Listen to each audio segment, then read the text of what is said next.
I'm lagging a lot.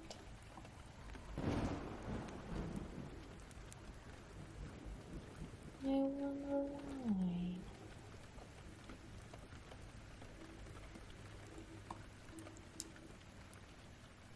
Oh. Gonna try it another way. Just gonna stop the thingy and try it on the other browser, and then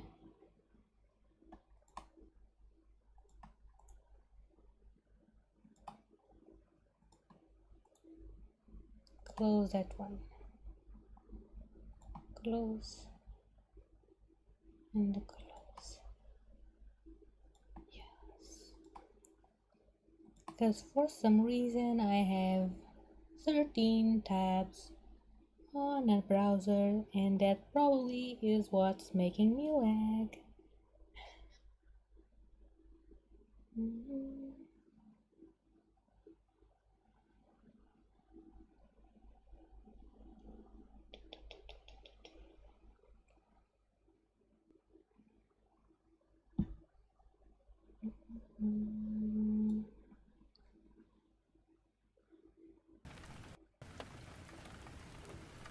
And here's the ambience, although still loading.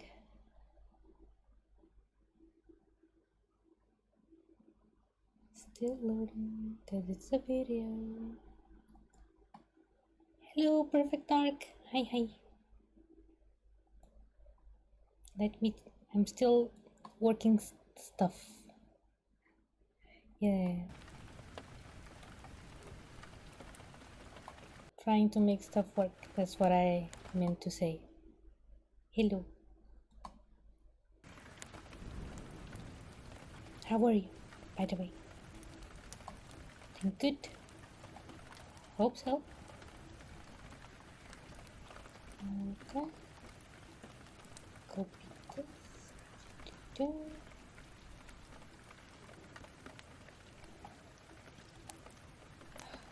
I'm still lagging. Why? Why am I lagging? Oh, hi, Viper. Hello. And hello, Kelly. Do I still have a headache? Nope. It's now gone. Now gone. Yeah. I'll be back in 5 minutes. You're making something to eat. Okay. Sure. Okay. No hurries. What the hell is taking so? Is it the filter on OBS?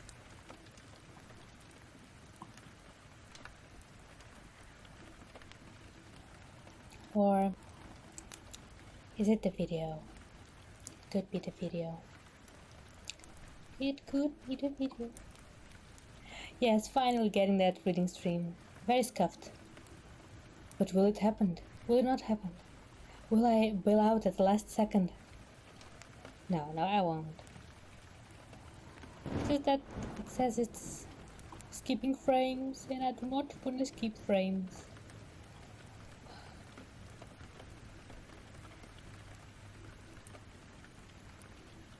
Well, in a reading is what matters is the sound, right?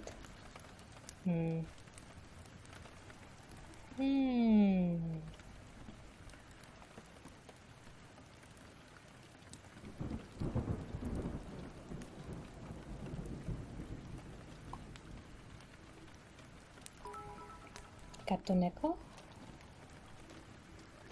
1,000 bits?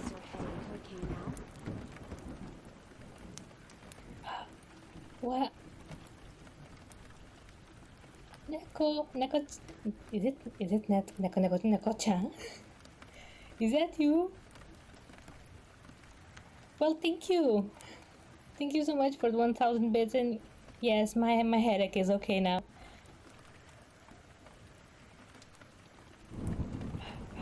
I'm speechless, Neko-chan. Why 1000? Thank you, but why?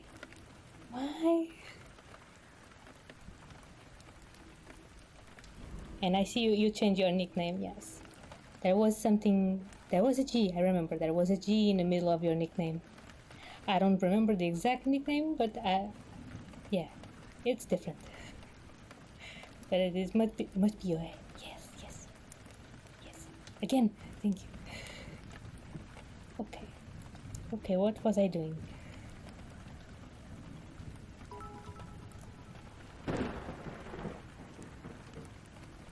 Neko-chan. Now smile, yeah, I changed my name cause it's long XD.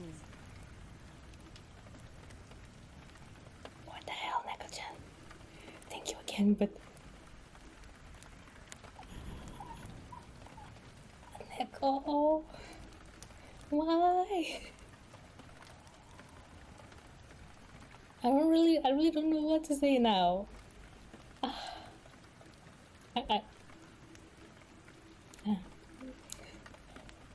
I'll just bring the text I need, because I really don't know.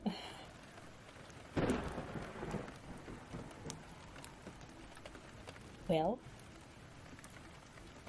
the only thing I can say is thank you for the 700 bits. You've been missing my streams, well. Also, is the sound alert too low? It might be too low, because I cannot hear it. It's supposed to have text to speech. But yeah, thank you for the bits, and even if you missed my streams, there's no need to use bits. You know? Sound alert is a bit quiet, yeah. So which one is it? It's not this one. Maybe this one? I'm gonna put it just in the middle at the -20, which is at the level where it turns yellow. If you never seen OBS, you probably don't know what I mean, but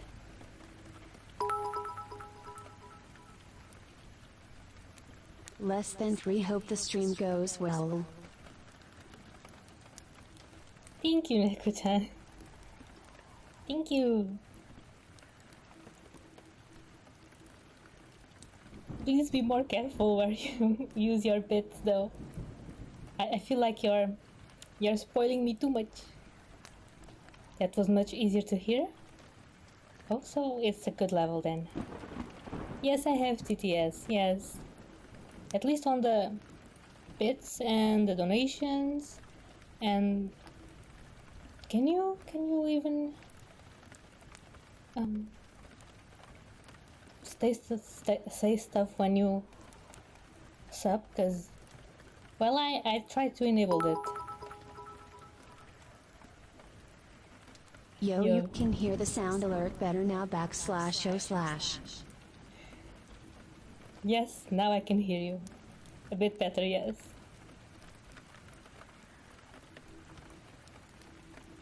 You can leave messages with resubs. Yeah. Oh, I think I have those enabled too. Because I remember a day when I was looking that stuff up. I don't know if I enabled every single instance of TTS, but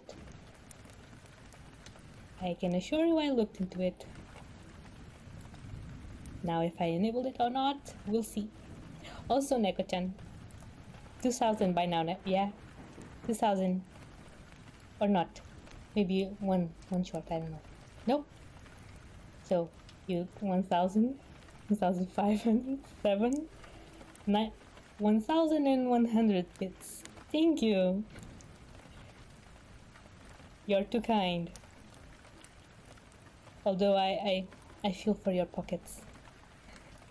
Please stop. I appreciate it, but it's a bit much. Just a bit much. Okay. Now, today I'm supposed to read the story in the title, yes? Pickman's model.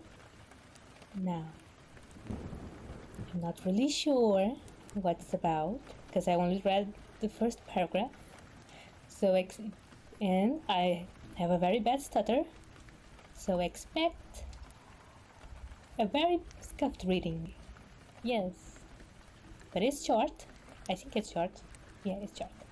It's just that I have a very small window. So I was looking at the bar thingy and it looks really small, but that's because the window itself is small. Because I want to see myself. And I only have one screen. Okay. Stories. Pickman's Model by H.P. Lovecraft. And thank you for the sub. Yes. Yes, thank you. Yeah, thank you, Vapor, for gifting that sub. This is a bit too much. I told you guys. Please stop. Okay? Please stop. Stop with the bits. Stop. It's too much. It's too much. No. No more.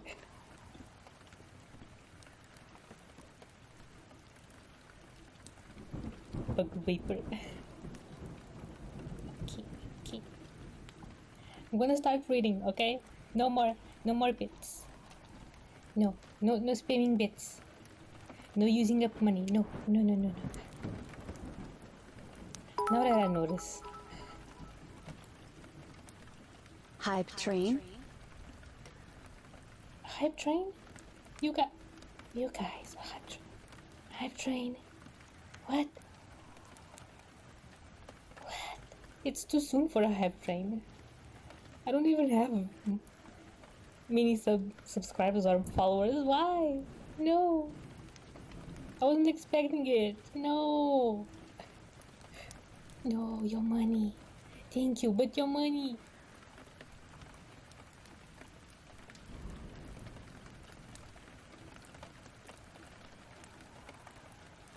Guys, Vapor.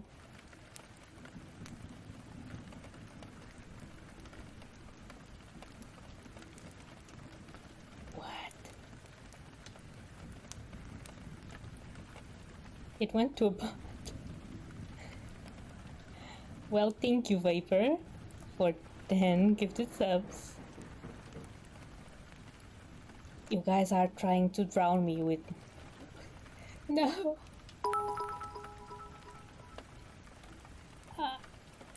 It's never too soon for a hype train and you deserve it less than 3. I deserve it. I don't know if I do. I don't know if I do, Neko-chan. No. Everything is so scuffed and you guys are spoiling me. No. I don't even have all my emotes yet. Not even the notifications are done. Nothing is done. Don't deserve it. Well, thank you, but...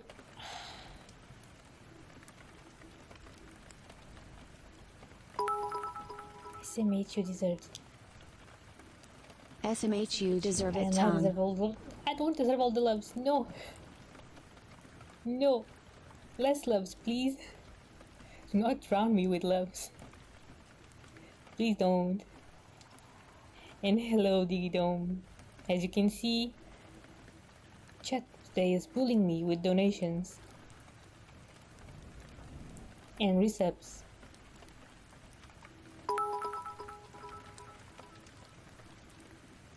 Yes. If you guys starve, I'm gonna go there and stuff your face full of bananas and apples. You hear me?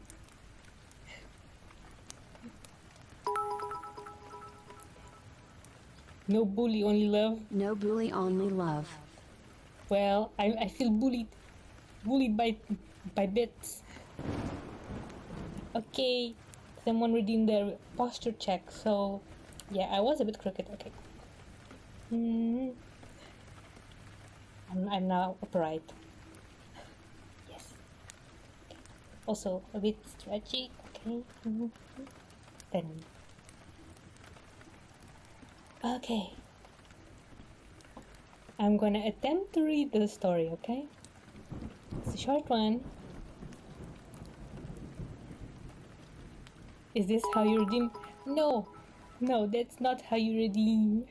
Is this how you redeem? No, it's with channel points. Guano points. You hear me? Guano. Stop, Neko-chan. Oh, wait, I lost no. count of the bits you used already.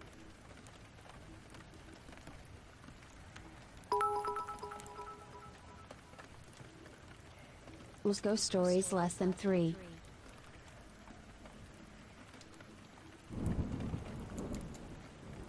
About 2k. Yeah, too much. I say too much. Okay. I'm gonna read. Please no more bits. Read, okay. Now, start. You didn't need to think I'm crazy, Elliot. Plenty of others have queer prejudice. Ah, I'm very scared. Also, before I continue, if you by any chance want to follow along, I'm gonna put the link in chat so you can read too, because I get a feeling that I'm gonna slur my words a lot. So yeah, linky. Yeah, that's the link of the text. You don't need to pay anything. It's free. So yeah, if you want to, click it. If you don't, then pray to God that I do a good job reading.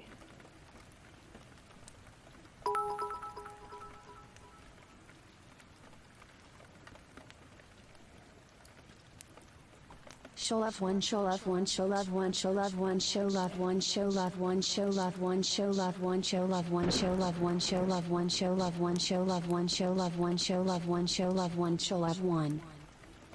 One. Thank you again, Neko.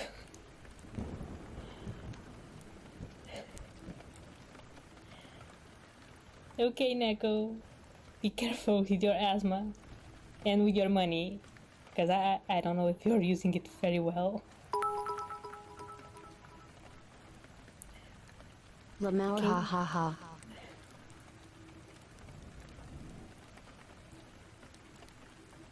Finally got my conductor's badge to complete the trifecta. Yeah, the trifecta. Yeah, VIP, founder, and conductor. Collecting badges. Okay. Reading.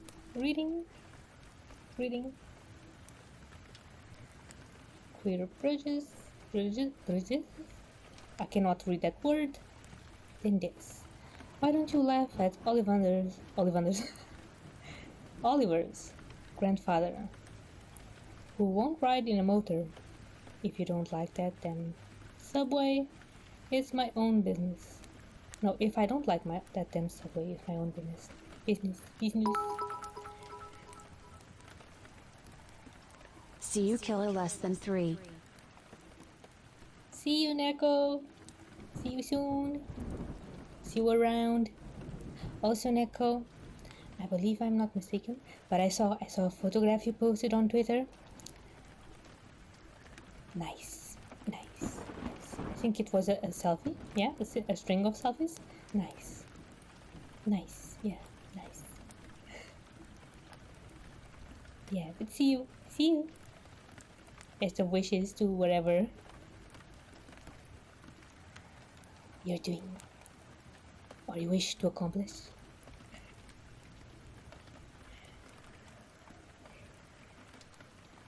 Yes, I follow you. Didn't you know? I follow you. I'm a bit distracted all the time, but sometimes I see stuff. This time I saw stuff, yes. I saw you.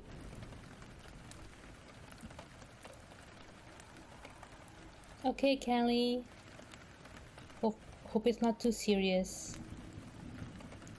See you soon. And you take care too. Yeah, story time. Yeah, perfect time. Story time. Okay. It's my own business. He's new and we got here more quickly anyhow in the taxi. We'd have to walk up the hill from Park Street if we'd taken the car. I know I'm more nervous than I was when you saw me last year, but you don't need to hold a clinic over it. There's plenty of reason, God knows. And I fancy I'm lucky to be sane at all. Why the third degree? You didn't used to be so inquisitive. Well, if you must hear it, I don't know why you shouldn't. Maybe you ought to. Ought to? Anyhow, for you kept writing me like a grieved parent when you heard I'd begun to cut the art club and keep away from Pickman.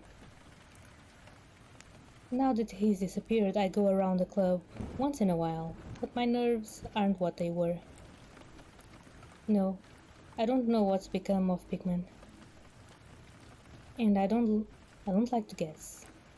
You might have surmised I had some inside information when I dropped him, and that's why I don't want to think where he's gone.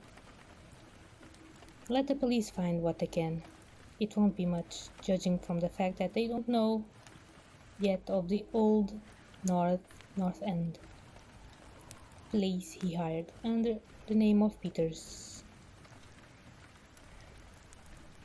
Yeah, comfy. I'm not sure that I could find it again myself, not that I'd ever try, even in broad daylight. Yes, I don't know, or I'm afraid I know, why he maintained it.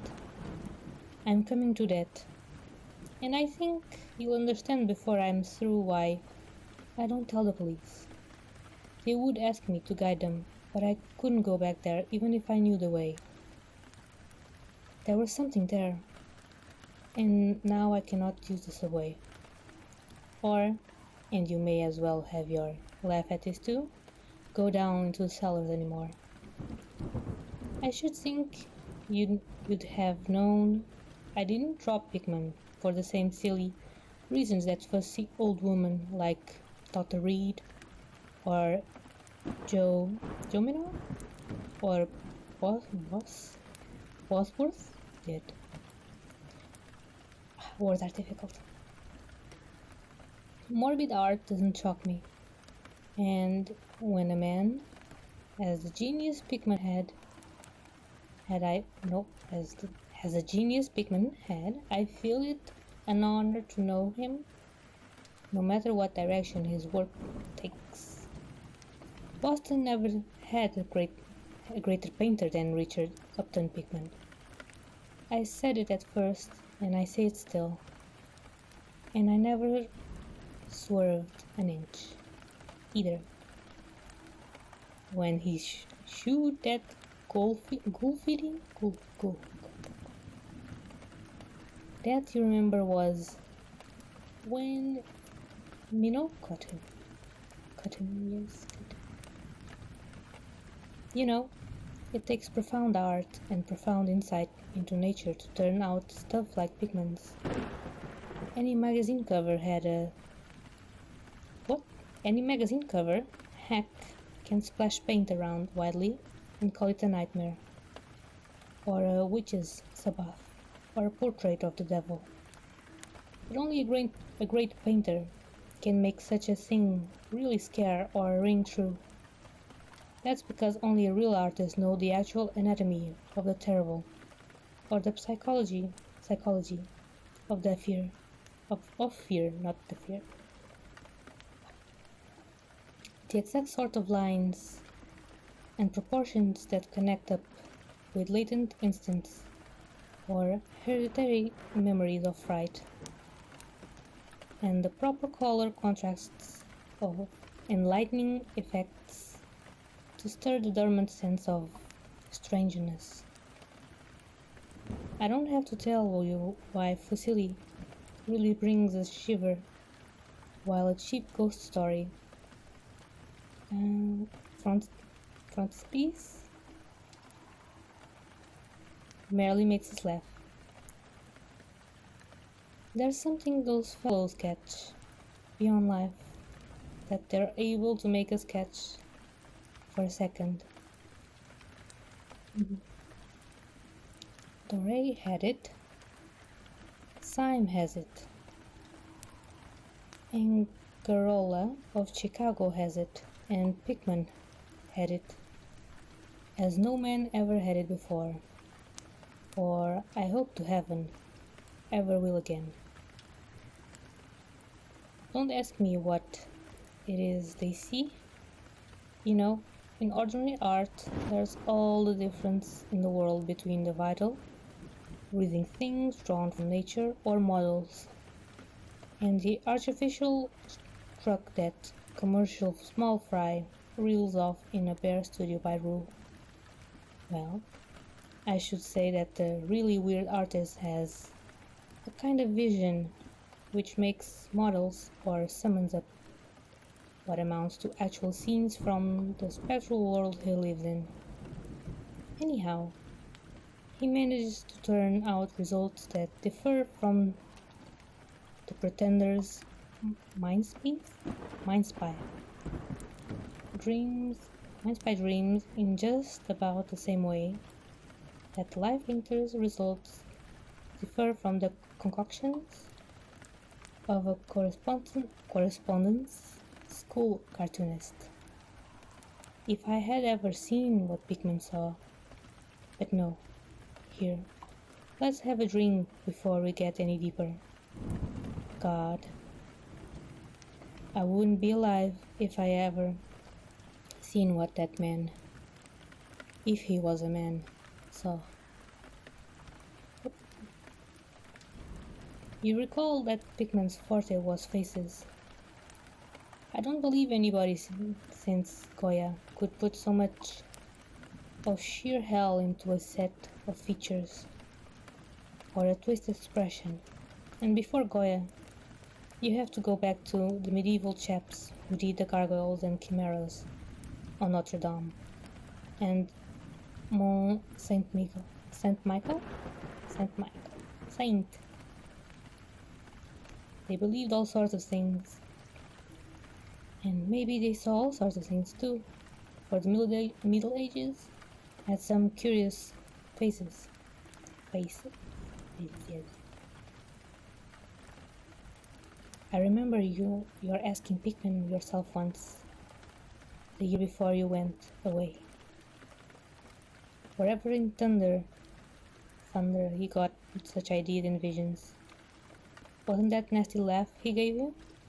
Wasn't that a nasty laugh he gave you? It was partly because of that laugh that Reed dropped him.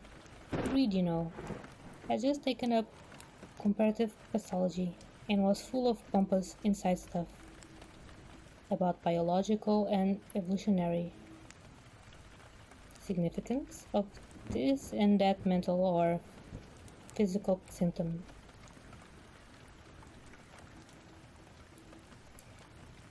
He said Pickman repelled him more and more every day, and almost frightened him towards the last. That the fellow's features and expression were slowly developing in a way he didn't like, in a way that wasn't human. He had a lot of talk about diet, and said Pickman must be abnormal and eccentric to the last degree. I suppose you told Reed, if you and he had any correspondence over it, that he'd let Pickman paintings get on his nerves or harrow up his imagination. I know I told him that myself, and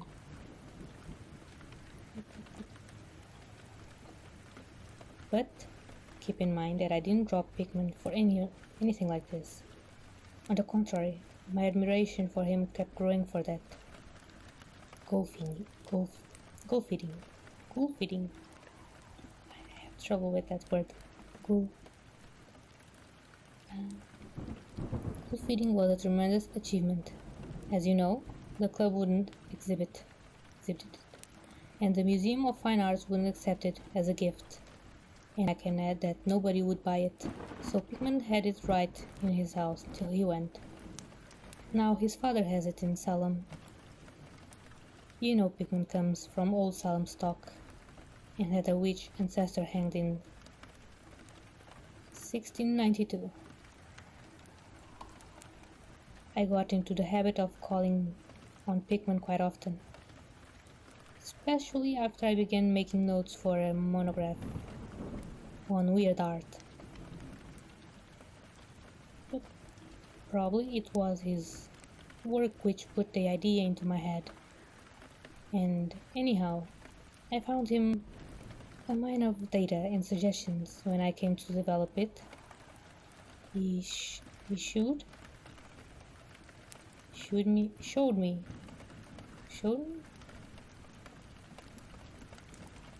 me all the paintings and drawings he had about, including some pen and ink sketches that would, I verily believe, have got him kicked out of the club if many of the members had seen them. Before long, I was pretty nearly a devotee, and would listen for hours like a schoolboy to art theories and philosophical speculations, wild enough to qualify him for the Denver's asylum. My hero worship, coupled with the fact that people generally were commencing to have less and less to do with him, made him get very confidential with me, and one evening he hinted that if I were fairly close-mouthed and none too squeamish, he might show me something rather unusual, something a bit stronger than anything he had in the house. Okay, small stop. Just 'cause shoot me instead of show me? Shoot me with an E? I never read any old books before this, so well, this is not a book, it's a one-off story. Yeah, shoe is a form of show, and I can only tell that by context because I didn't know that. Yeah, slightly old English. Yes. Yes, in the beginning there's here another word that also confused me. Queer, with a Q, an U, and two E's, an R, an E, and an R.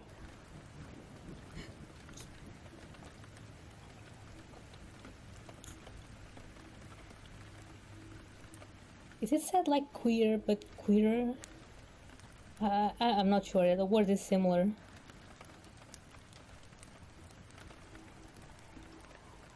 Okay, I'm gonna drink a bit of water and then continue. You thought it was a typo at first. So did I, but then appeared again, so learning.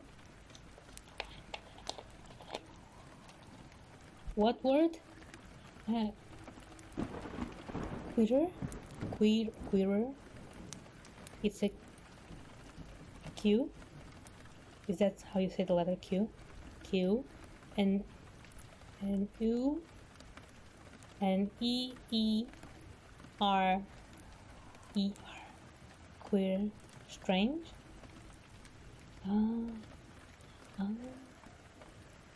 Because I only heard it in the sense of queer people, queer people.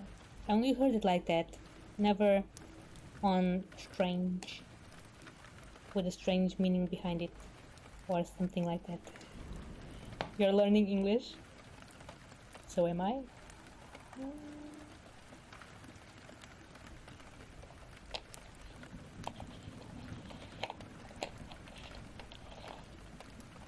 but the original meaning of the word is strange.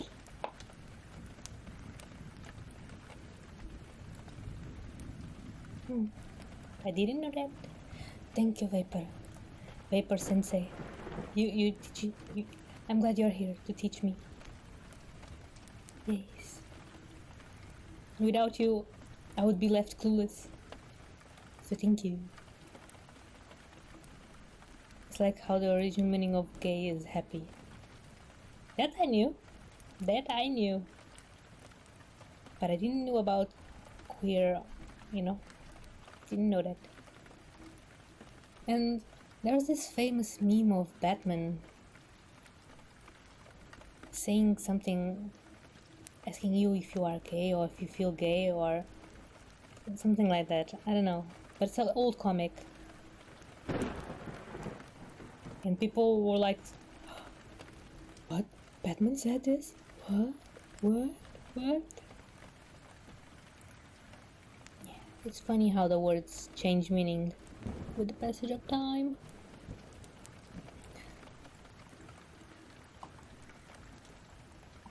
Okay. Not restart. Continuing. You know, he said, there are things that won't go for Newbury Street. Things that are out of place here, and that can be conceived here. Anyhow, it's my business to catch the overtones of the soul. And you won't find those in the parvenu set of artificial streets made on Maitland. Back Bay isn't Boston. It isn't anything yet, because it had no time to pick up memories and attract local spirits. If there are any ghosts here, they are the tame ghosts of a salt marsh and a shallow cove. And I want human ghosts. The ghosts of beings highly organized enough to have looked on hell and known the meaning of what they saw. The place for an artist to live is the North End. If any aesthete were sincere, he'd put up with the slums for the sake of the mass traditions. God, man, don't you realize that places like that weren't merely made, but actually grew? Generations after generation lived and felt and died there, and in days when people weren't afraid to live and feel and die. Don't you know there was a mill on Copp's Hill in 1632, and that the half-present streets were laid out by 1650? I can show you houses that have 2 centuries and a half more, and more. Houses that have witnessed what would make a modern house crumble into powder. What do moderns know of life and the forces behind it? You call the solemn witchcraft a delusion, but I'll wager my 4 times great mother could have told you things. They hanged her on Gallows Hill with cotton mather, looking sanctimous.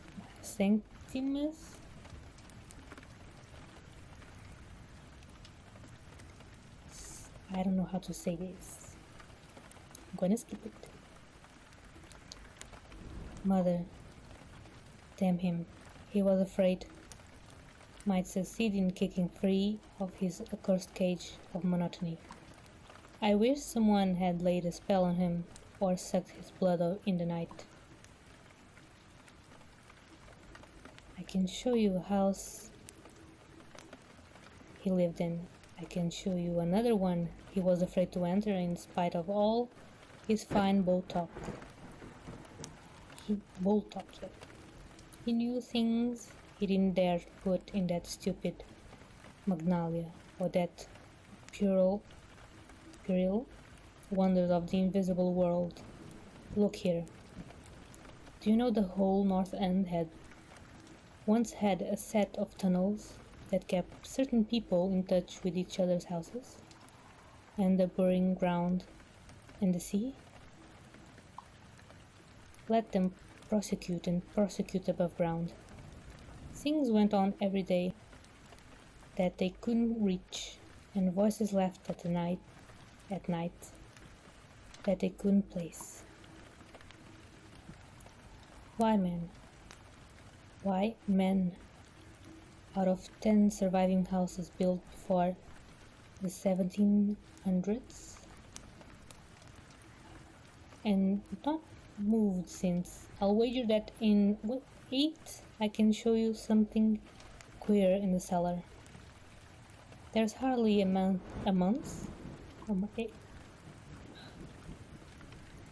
This English is hard. There's hardly a month that you don't read of workmen finding bricked up arches and wells leading leading nowhere in this or that old place. As it comes down, you could see one near Henchman Street from the elevated last year. There were witches and what their spells summoned, pirates and what they brought in from the sea, smugglers, privateers, and I tell you, people knew how to live and how to enlarge the bounds of life in the old times. This wasn't the only world of bold and wise men could know. For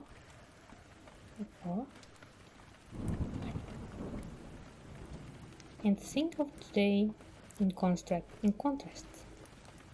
with such pale pink brains that even a club of supposed artists gets shudders, yes, and convulsions if a picture goes beyond the feelings of a Beacon Street tea table.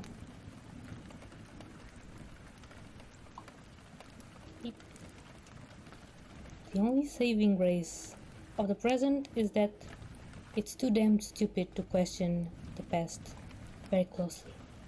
What do maps and records and guidebooks really tell of the North End? Bah!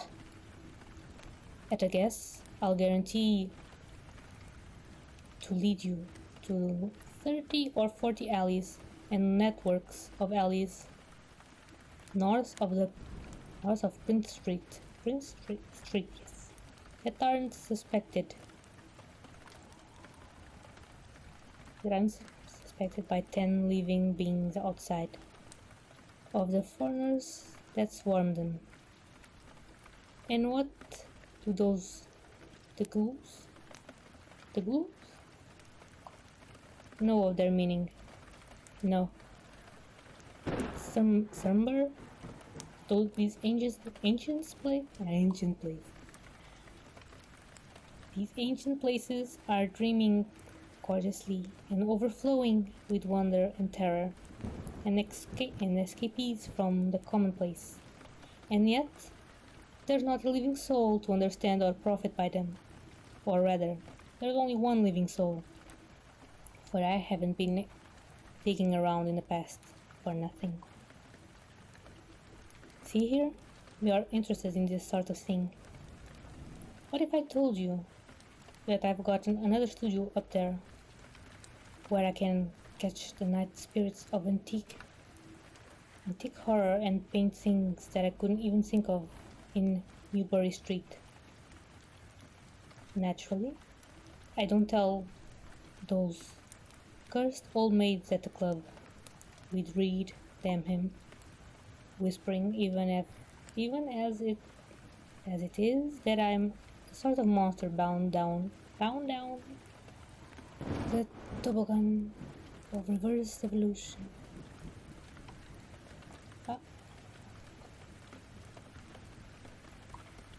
Yes. Cerber, I decided long ago that one must paint terror as well as beauty from life. So I did some exploring in places where I had reason to know terror lives.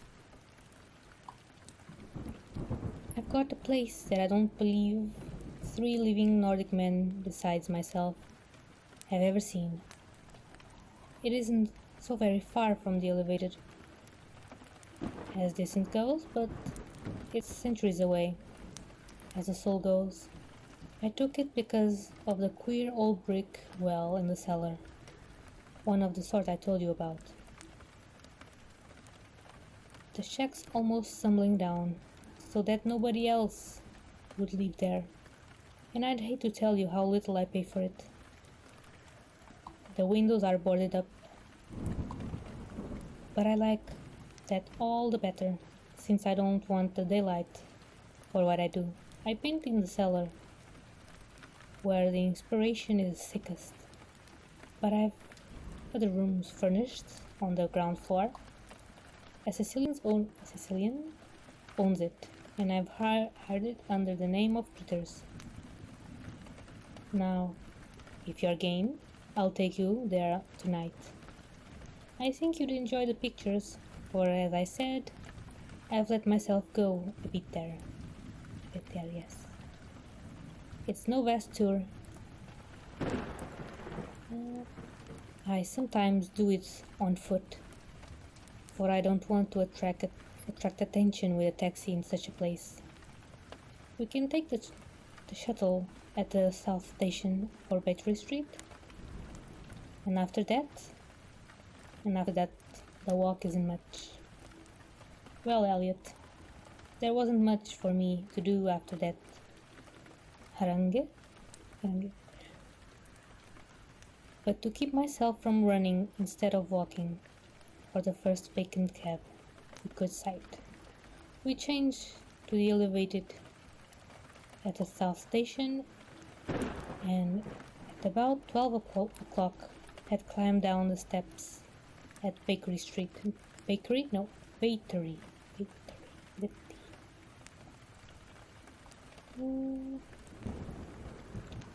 And struck along the old waterfront past Constitution Wharf. Okay. I didn't keep track of the cross streets, and I can't tell you yet which it was we turned up, but I know it wasn't green enough lane.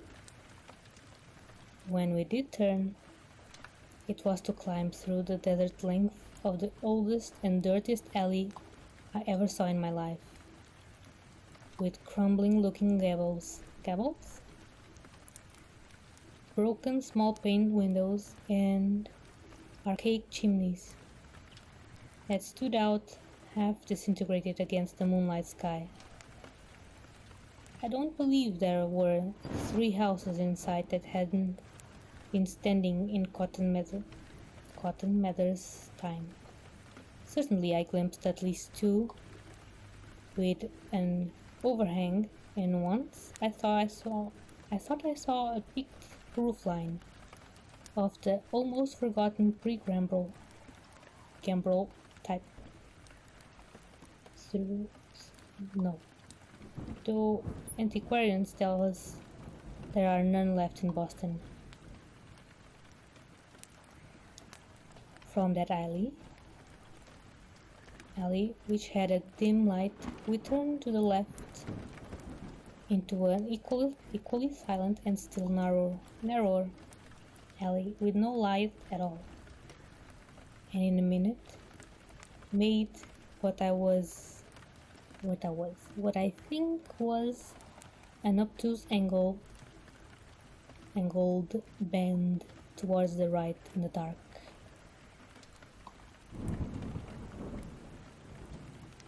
Lovecraft do love his Gambrel ruse.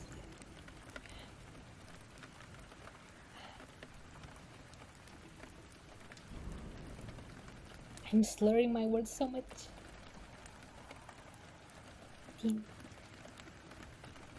Mouth is the sides, yes.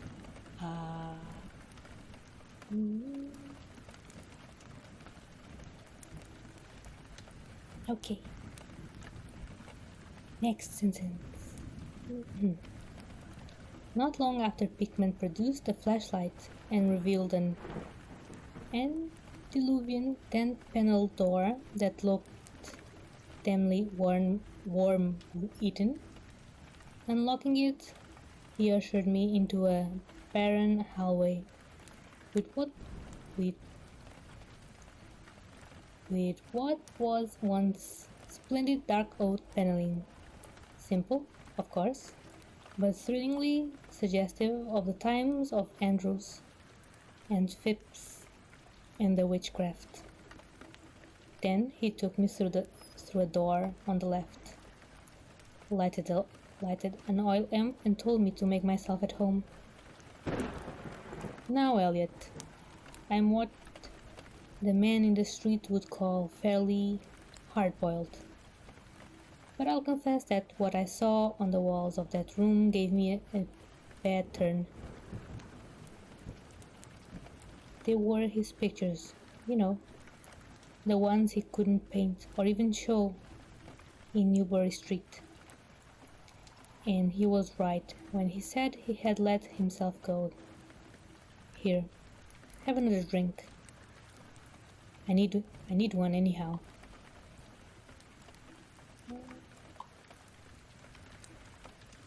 There's no use in trying to tell you what they were like, because the awful, the blasphemous horror, and the unbelievable loathsomeness and moral bitter came from simple touches, quite beyond the power of words to classify.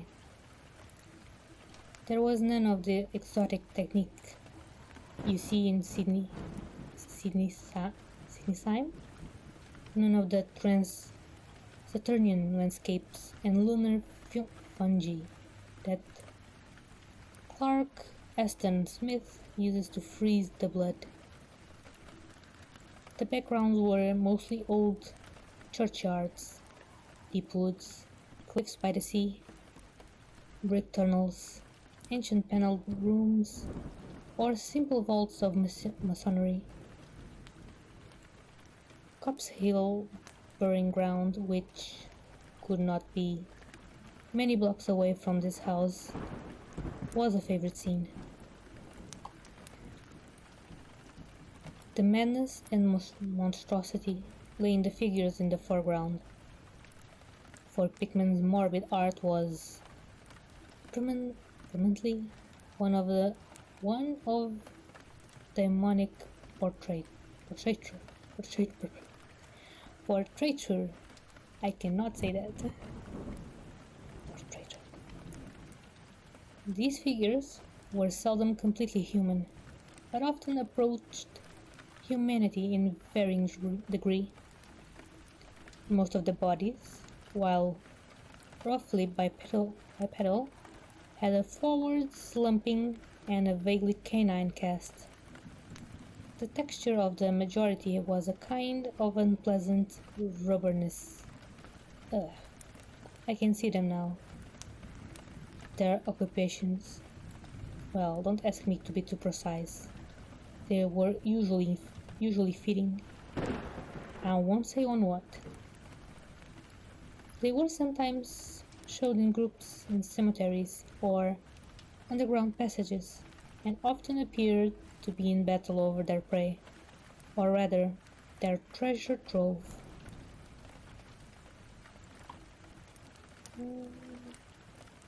And what damnable expressiveness. Pickman sometimes gave the sightless faces of this charnel putty. What? Pickman sometimes gave the sightless faces of this charnel putty. Putty? What? What?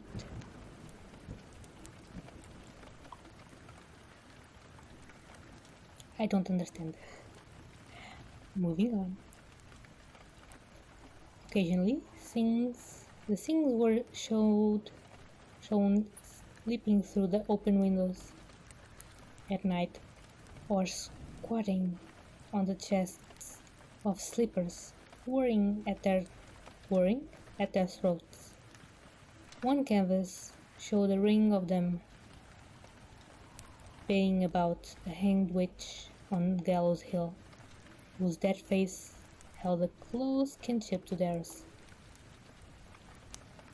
But don't get the idea that it was all this hideous business of theme and setting which struck me faint. I'm not a three-year-old kid, and I've seen much like this before. It was the faces, Elliot, those cursed faces that leered and slavered out of the canvas with the very breath of life. By God, man, I verily believe they were alive. That nauseous wizard had waked the fires of hell in Pickman, and his brush had been nightmare-spawning wand. Give me that decanter, Elliot. There was one thing called the lesson. Heaven pity me that I ever saw it.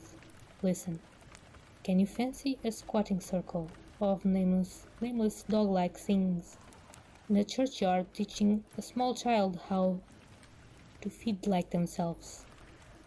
The price of a changeling, I suppose.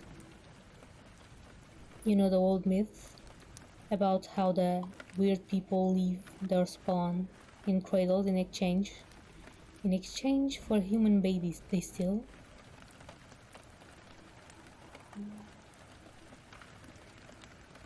Pickman was showing what happens to those stolen babies, how they grow up, and then I began to see a hideous relationship in the faces of the human and non-human figures.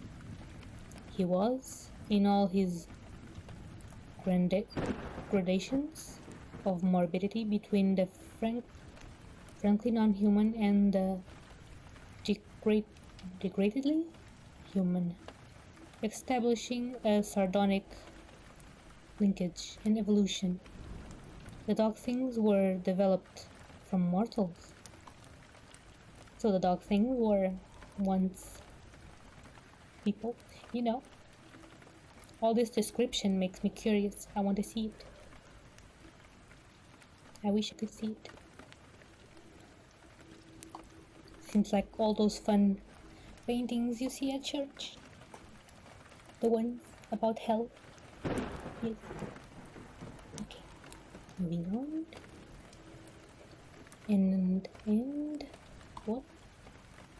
And no sooner had I wondered what he made of their own young as I left with mankind in the form of changelings.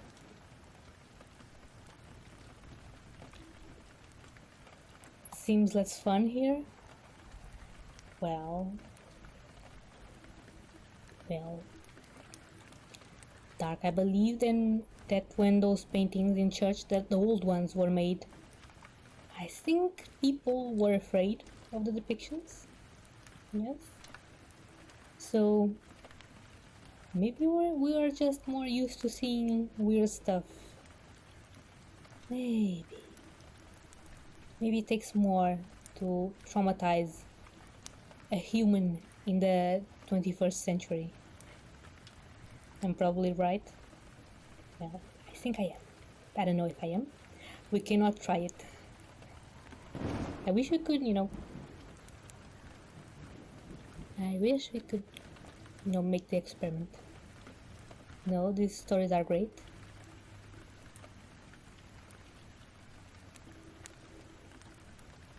I didn't say it was bad. I was just thinking, because in the story they were talking about a painter, right? That paints very odd paintings, very scary paintings that irk you very deeply. But what I was saying is that couldn't that have happened actually.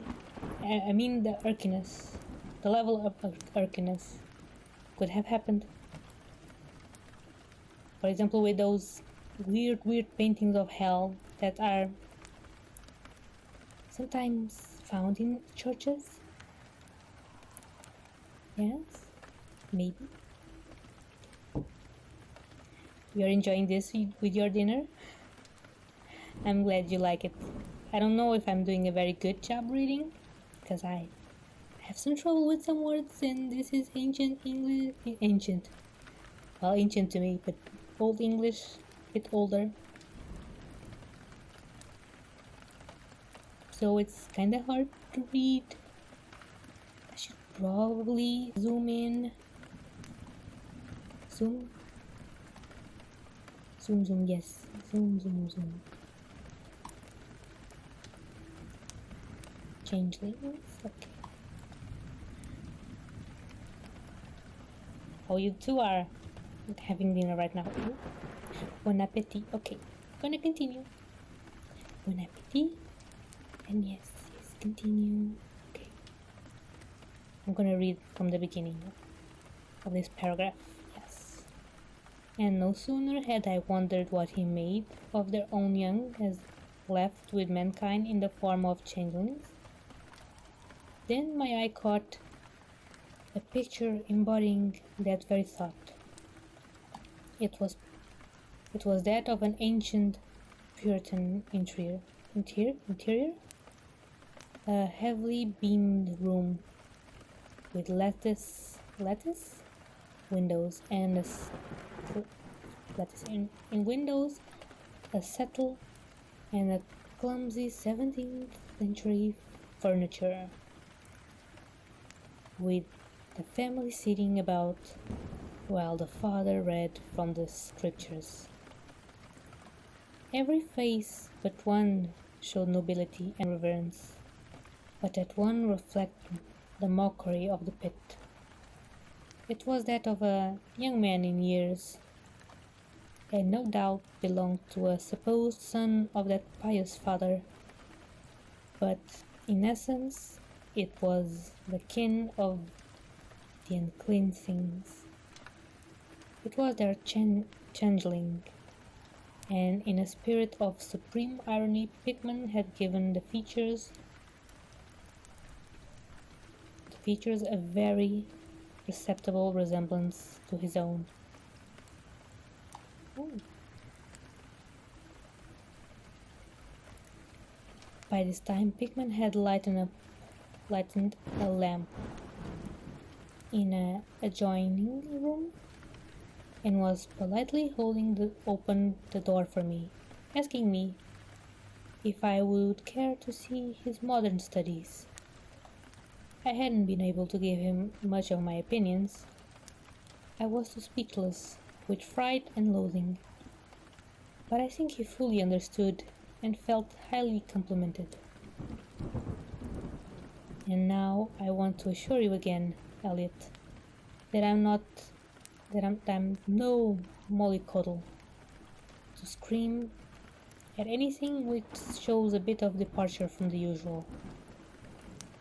I'm middle-aged and decently sophisticated, and I guess you saw enough of me in France to know I'm not easily knocked out. Remember, too, that I just recovered my wind and gotten used to those frightful pictures, which turned colonial New England into a kind of annex of hell.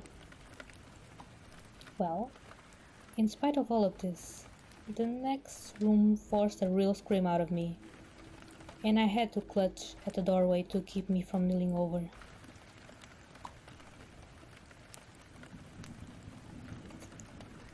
The other chamber had shown a pack of ghouls and witches overrunning the world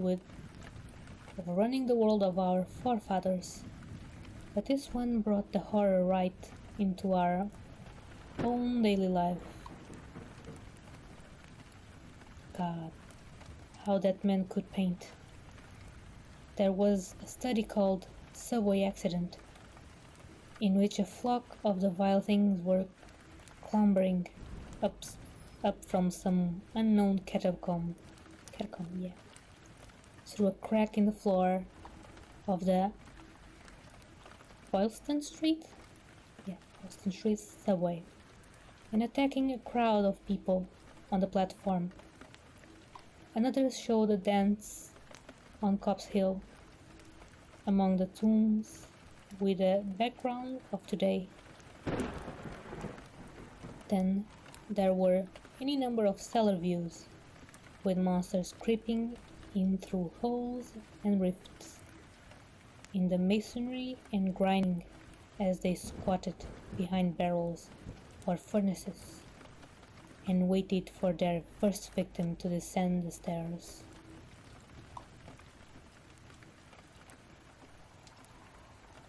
One disgusting canvas seemed to depict a vast cross-section of Beacon Hill, with ant-like armies of the mephitic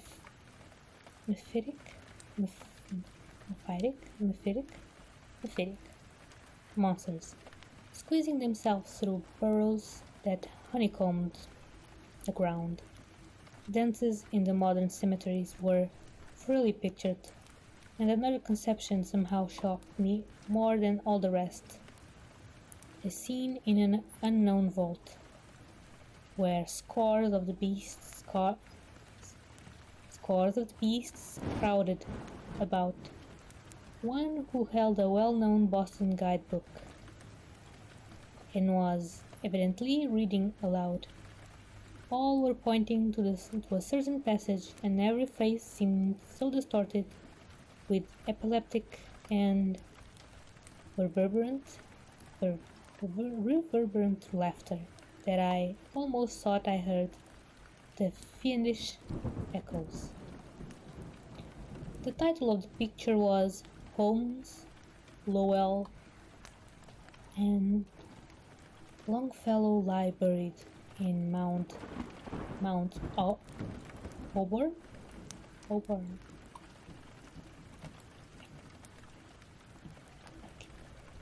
As I gradually steadied myself and got readjusted to this second room of deviltry and morbidity, I began to analyze some of the points in my sickening loathing. Longfellow is a funny name. Is it? Longfellow. Short fellow. Tiny fellow. Yeah. But yeah. I don't know if there's any funny meaning behind that, but the word itself, it's kind of an amusing sound, Longfellow. It's like being called big guy. Yes. I believe there are some people who have those kinds of surnames. Not first names, but surnames. Yes. Sickening loathing. In the first place, I said to myself, these things repelled because of the utter inhumanity and callous cruelty they showed in Pickman. The fellow must be a relentless enemy of all mankind, to take such a glee in the torture of brain and flesh, and the degradation of the mortal tenement. In the second place, they terrified because of their very greatness. Their art was the art of that convinced. When we saw the pictures, we saw the demons themselves, and were afraid of them. And the queer part was that Pickman got none of his power from the use of selectiveness and bizarrerie. Nothing was blurred, distorted, or conventionalized. Outlines were sharp and lifelike, and details were almost painfully defined in the faces. It was not any mere artist's interpretation that we saw. It was Pandemonium itself. Pandemonium? Pandemonium. Pandemonium. New? Clear, crystal clear in the stark objectivity. That was it, by heaven. The man was not a fantasist or a romanticist at all. He did not even try to give us the churning, prismatic ephemera of dreams, but coolly and sardonically reflected some stable, mechanistic, and well-established horror world, which he saw fully, brilliantly, squarely, and unfalteringly, unfalteringly. I don't know how to say that.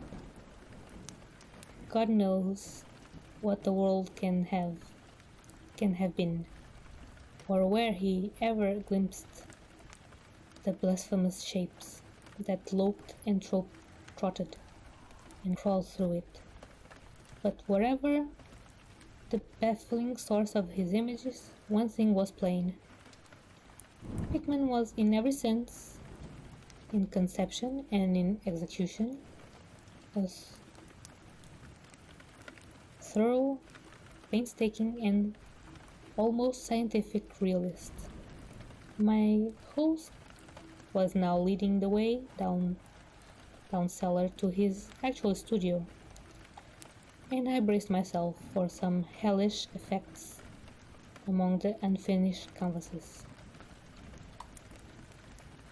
As we reached the bottom of the damp stairs, he turned his flashlight to a corner of the large open space at hand, revealing the circular brick curb of what was evidently a great well in the earthen floor. We walked nearer, and I saw that it must have been 5 feet across, with walls a good foot thick, and some 6 inches above the ground level. Solid work of the 17th century, or I was much mistaken. That, Pickman said, was the kind of thing he had been talking about. An aperture of the network tunnels that used to undermine the hill. I noticed idly that it did not seem to be bricked up, and that a heavy disc of wood formed the apparent cover.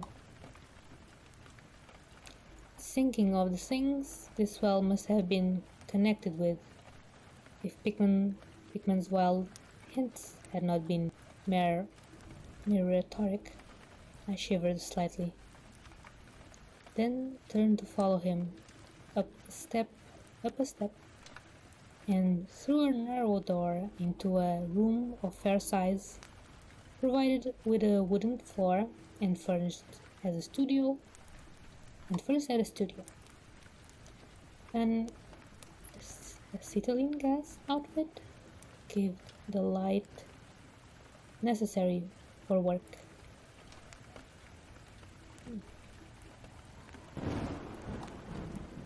The unfinished pictures on easels were propped against the walls, were as ghastly as the finished ones upstairs, and showed the painstaking methods of the artist. Scenes were blocked out with extreme care, and penciled line guidelines told of the minute exactitude which Pickman used in getting the right perspective and proportions. The man was great. I see it even now, knowing as much as I do. A large camera on a table excited my notice. And Pickman told me that he used it in taking scenes for backgrounds, so that he might paint them from photographs in the studio instead of carting his outfit around the town for this or that view. He thought a photograph quite as good as an actual scene or model for sustained work, and declared he employed them regularly.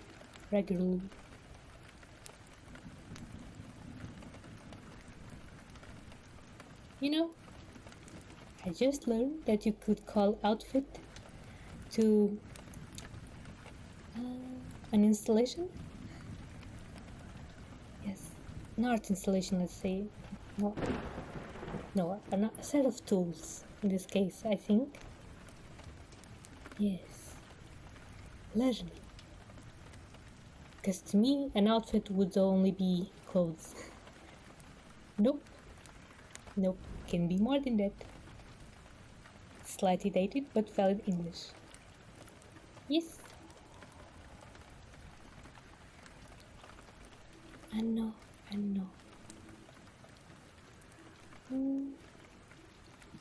It's just that, yes, it's really interesting the way words were used. Yes. Okay. Continuing. Wait, not continuing. More water, yes.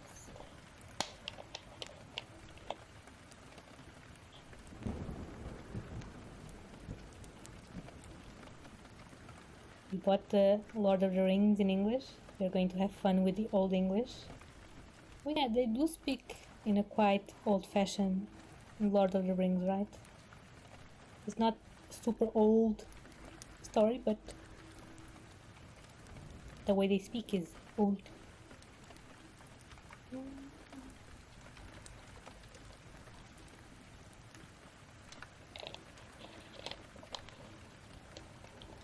Lord of the Rings is fairly modern English, is it?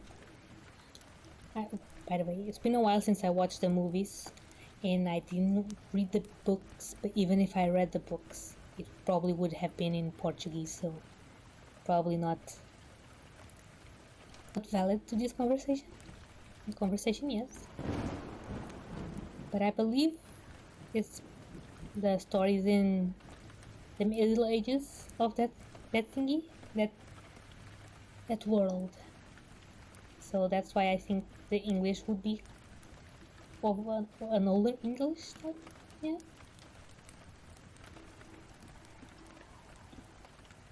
Yes, I know I don't speak like I used to in the 50s.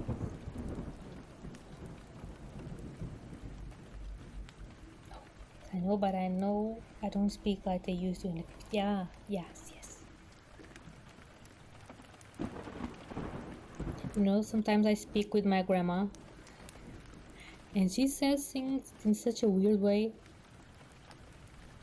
So, yeah. So in Portuguese it happens too. But I don't know if she speaks like that because she's old or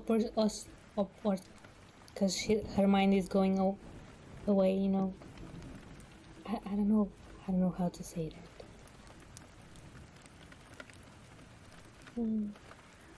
Well, I just hope it's because she learned that growing up. Yeah. The weird talks. Yeah, the weird ways of saying stuff.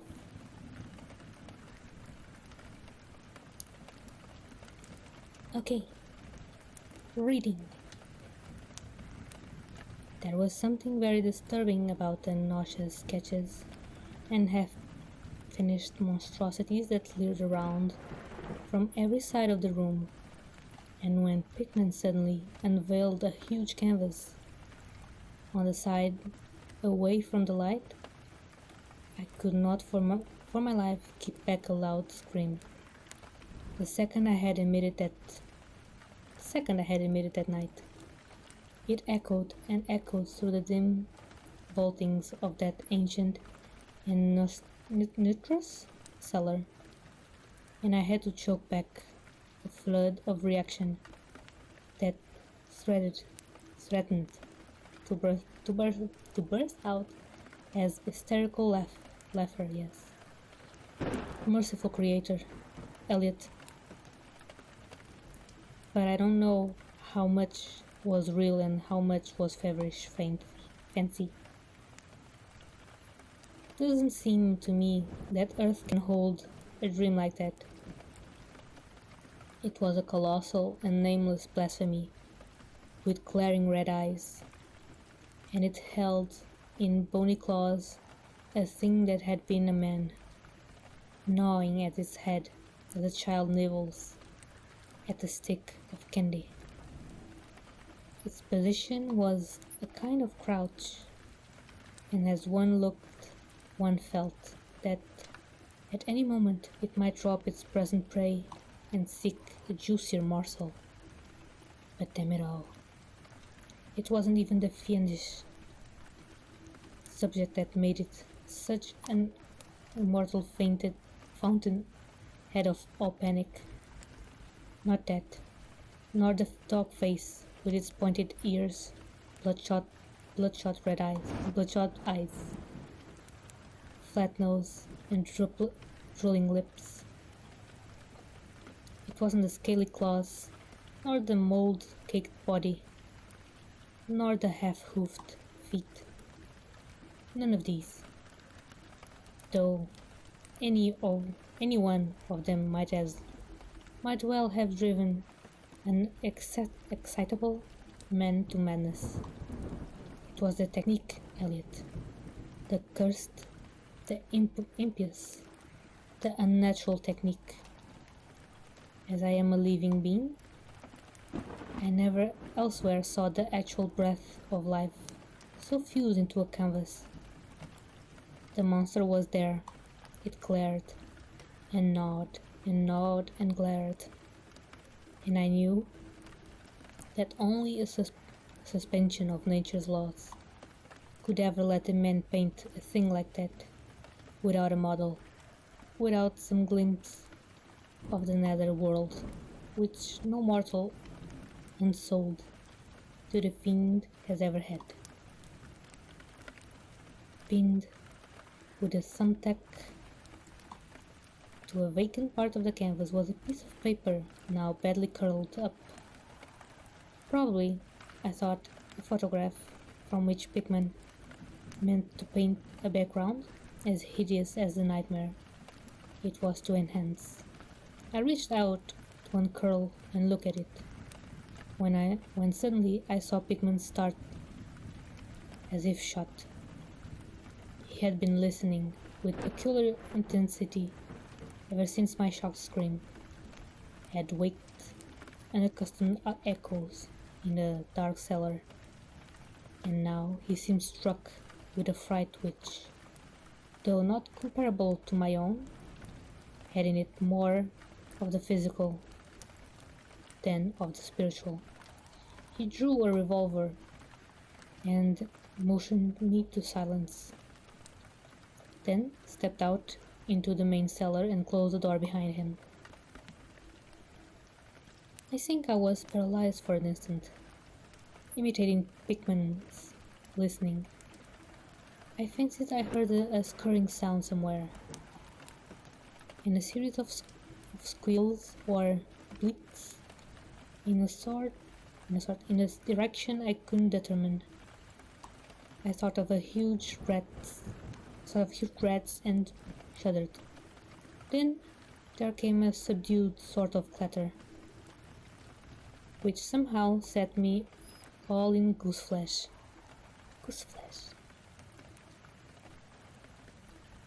A furtive, groping kind of clatter, though I can't attempt to convey what I meant in words.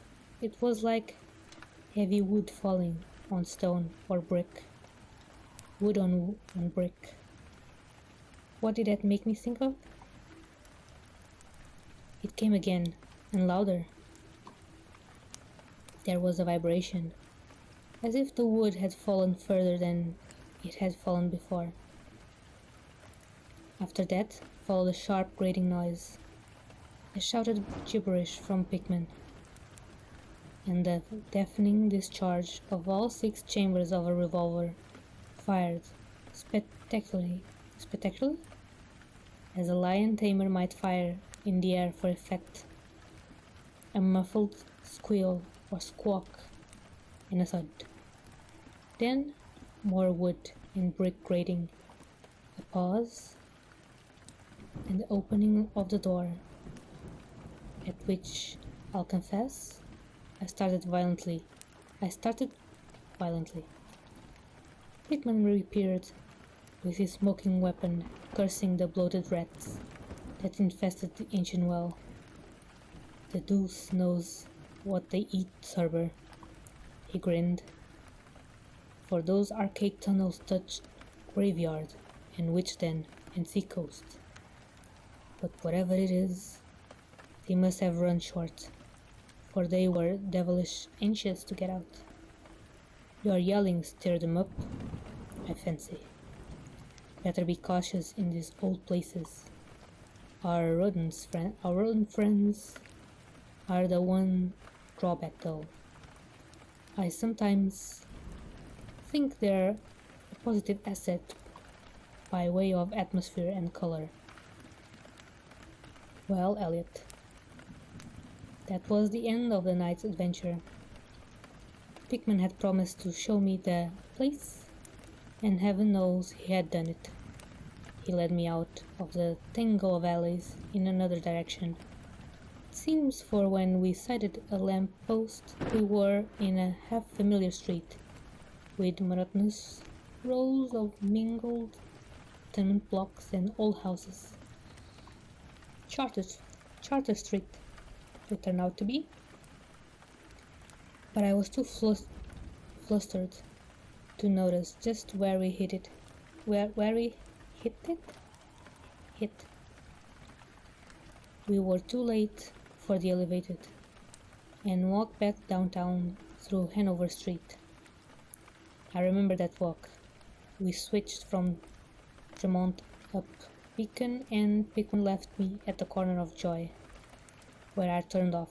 I never spoke to him again. Why did I drop him? Don't be impatient. Wait till I ring for coffee. We've had enough of the other stuff. But I, for one, need something. No, it wasn't the paintings I saw in that place, though I swear they were enough to get him ostracized in 9/10 of the homes and clubs in Boston.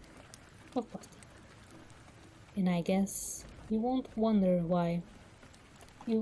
now why I have to steer clear of subways and cellars. It was something I found in my coat the next morning. You know, the curled up paper tacked to that frightful canvas in the cellar? The thing I thought was a photograph of some scene he meant to use as a background for that monster. That last scare had come while I was reaching to uncurl it. It seems I had vacantly crumpled it into my pocket. But here's the coffee. Take it black, Elliot, if you're wise. Yes, that paper was the reason I dropped Pickman. Richard Upton Pickman, the greatest artist I have ever known, and the foulest being that ever leaped the bounds of life into the pits of myth and madness. Elliot. Old Reed was right. He wasn't strictly human. Either he was born in strange shadow, or he found a way to unlock the forbidden gate. It's all the same now, for he's gone, back into the fabulous darkness he loved to haunt. Here, let's have the chandelier going. Don't ask me to explain or even conjecture about what I burned. Don't ask me. Either what lay behind that mole-like scrabbling Pickman was so keen to pass off as rats.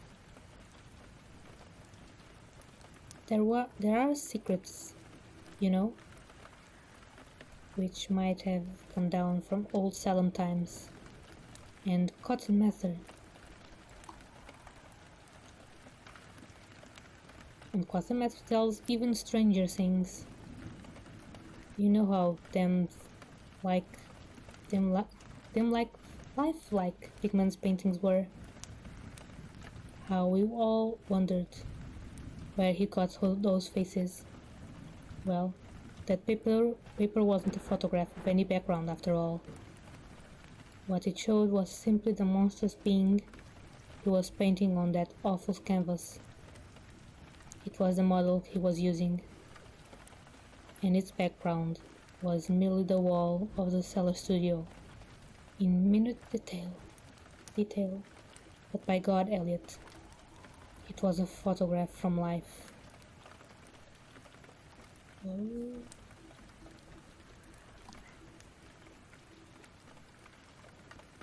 That was interesting.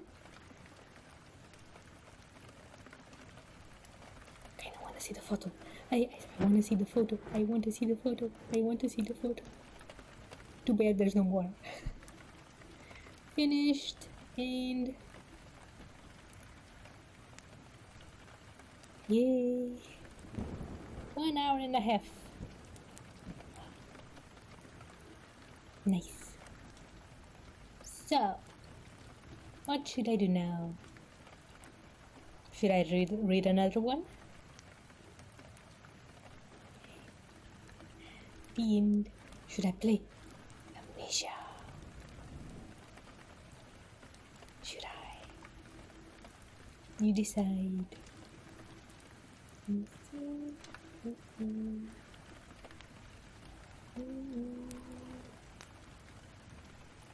Great story and reading. The reading could have been better, but the story is good. Yes.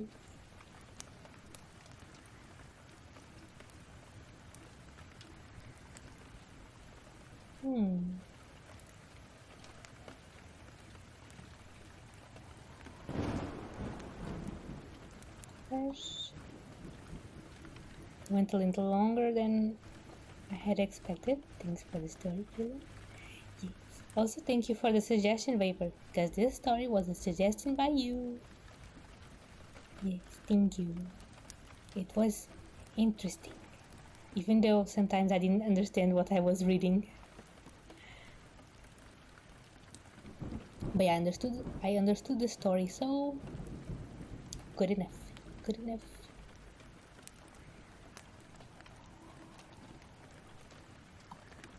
Okay. I was just trying to see now if I could make a thingy.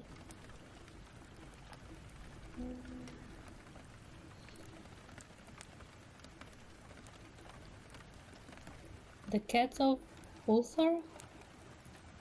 Is that also by Lovecraft?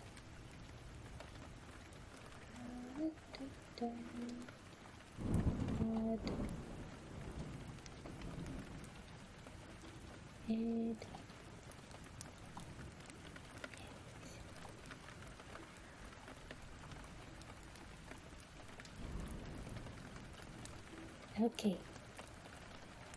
I'm gonna search it.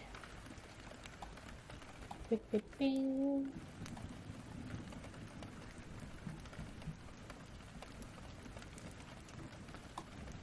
Okay. The cats.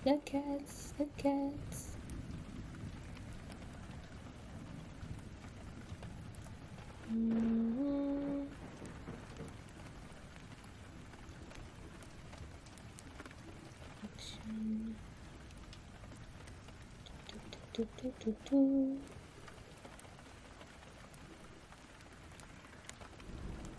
The Cats of Ulthar. Okay. Electronic text. Dun.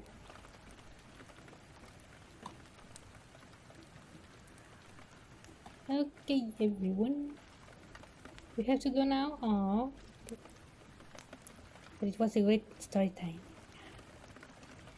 Have a good stream night. Bye, everyone. Okay. Bye bye, Dark. Bye bye, Perfect Dark. See you soon.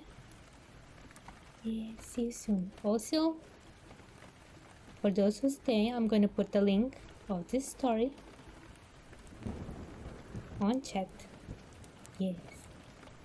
I'm just gonna change the name of the story now on the title, and we'll continue shortly. Beep, beep, beep.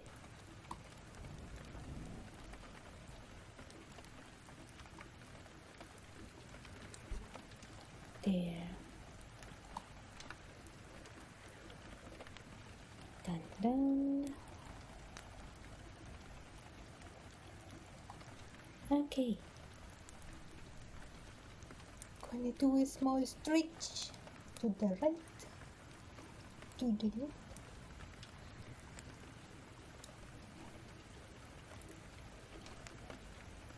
Also,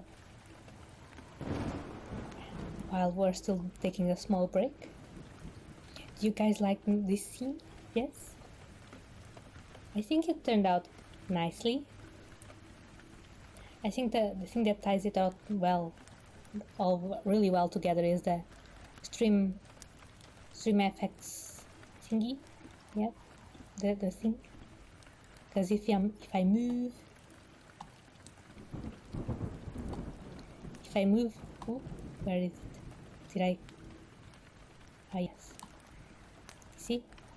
If I move, it moves with me. The light, it moves me. Yeah, it changes. Oh, the cat is now in front of me. It looks very comfy. Yes. Also, fun thing that I didn't notice when I chose this background is that it's actually raining on this thingy. Okay, I could show it. Yes, because I'm doing a break, so I can do whatever I want. Yes.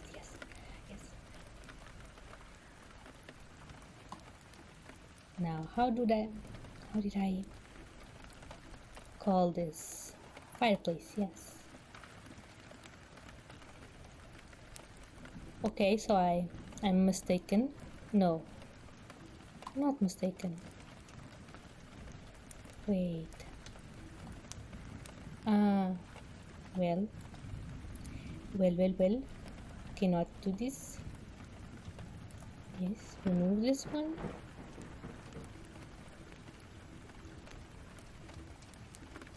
The cat's a nice touch. They were Lovecraft's favorite animal and one of the few things he wasn't actually scared of. Oh. You know, I just chose a cat because I like cats and I thought it would be a very comfy vibe. But I'm glad it fits the theme, yes. And also because I love black cats. I have two, two. Yes, I know. No, you didn't know. You assumed. Because I could have researched it. You never know. Okay. Just want to take a look at the image. Black cats are great. Yes, they are. I love them. Because they're actually not 100% black. They're black in the winter, and in the summer they are like, reddish or a really weird orange. They're not 100% black in the summer. Nope.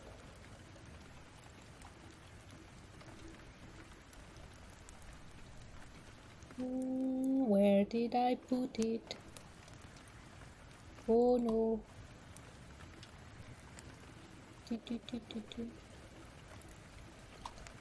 Did I lose? Did I lose my background? I just wanted to show that it was raining in the background.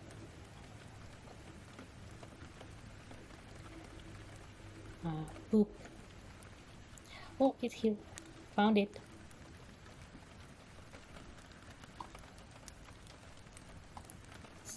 I don't know if you can see, but I think it is raining on the Giphy thing. Yes. Can you see? It's raining. Also, I really like this type of windows. Okay. Okay. Let's read now. You're back? Welcome back, Kelly. Are you feeling better now? I hope you are. Okay.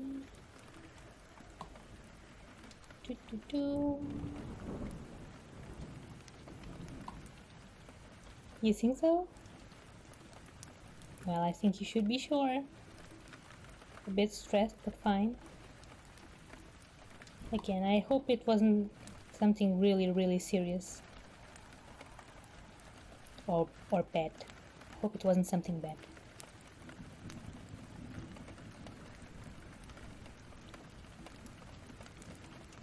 Okay. Whew.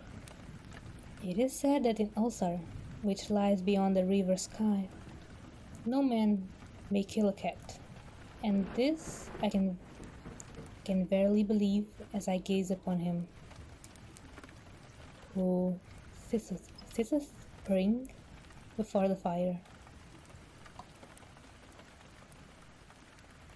You saw the fire, Dictum. Nice. Not the fire, the rain. Nice. Yes. By the way, you guys can hear the rain, right?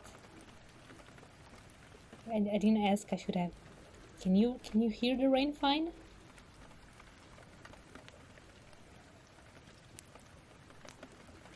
Or is it too low? Yes, we can hear it. Yes. Good. Because if it was too low, I could try and increase the audio just a smidge. Okay. Okay, so everything. Oh, I moved. No moving. Locked in place. No move. You stay on this nice comfy couches.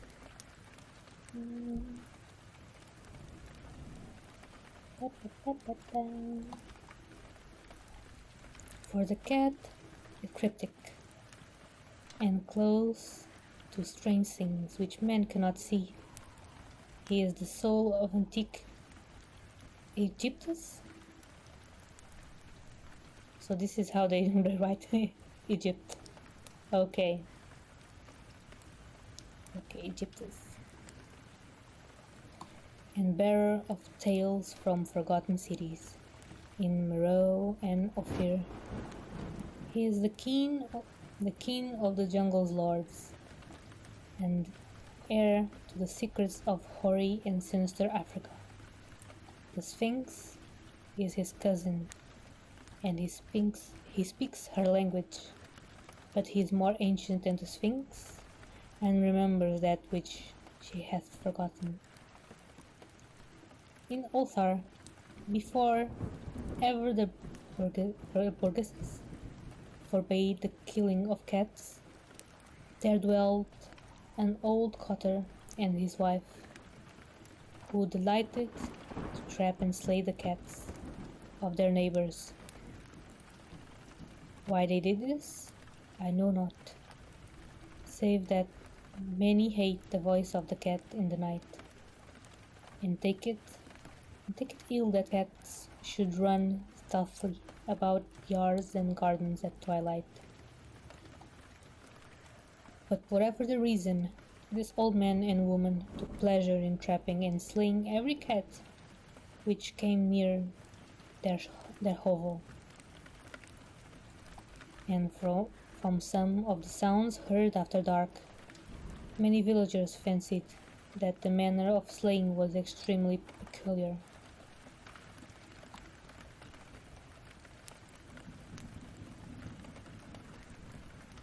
But the villagers did not discuss such things with the old man and his wife, because of the habitual expression of the withered faces of the two, and because their cottage was so small and so darkly hidden under spreading oaks at the back of a neglected yard. In truth, much of the owners of cats hated these old folks. They feared them more, and instead of berating them as brutal assassins, really took care that no cherished pet or mouser should stray towards the remote hovel under the dark trees.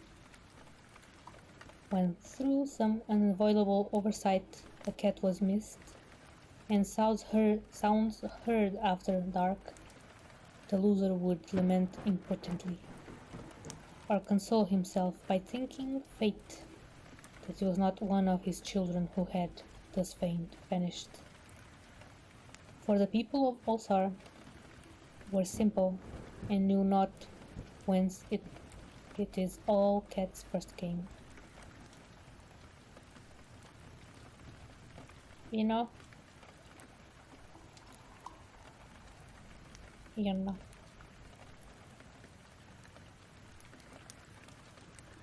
This still happens. People killing cats just 'cause. Or dogs, really. Mostly cats. I don't know why people hate cats. They are noisy at night, but it's not that bad. I mean, I have nine cats. I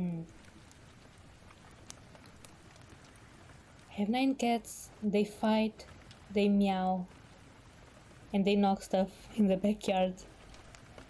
But it's not that bad. It's not that bad. Just close your window, and it will be 50% less louder. Less louder, yes. Just close your window. Yes. Also take care of your cats. Take them to the doctor. Who knows? Maybe they're meowing because, I don't know, they have a pain somewhere. Or maybe they're just looking for other cats. Who knows? Who knows? Okay. Continuing the story. One day, a caravan of strange wanderers from the south entered the narrow, cobbled streets of Ulthar. Dark wanderers they were, and unlike the other roving folk who passed through the village, twice every year, and unlike yes, in the marketplace they told fortunes of silver and bought gay beads.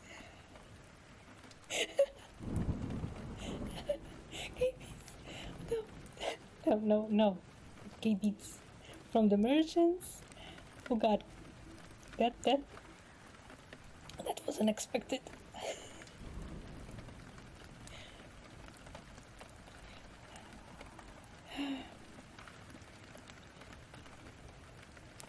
That has a different meaning now. A bit of a wild different meaning, yes. A bit of different meaning. I don't know what those beads would be used now. Nope. I don't know. I don't care to know. And if you know, keep it to yourself, okay? Gay beads.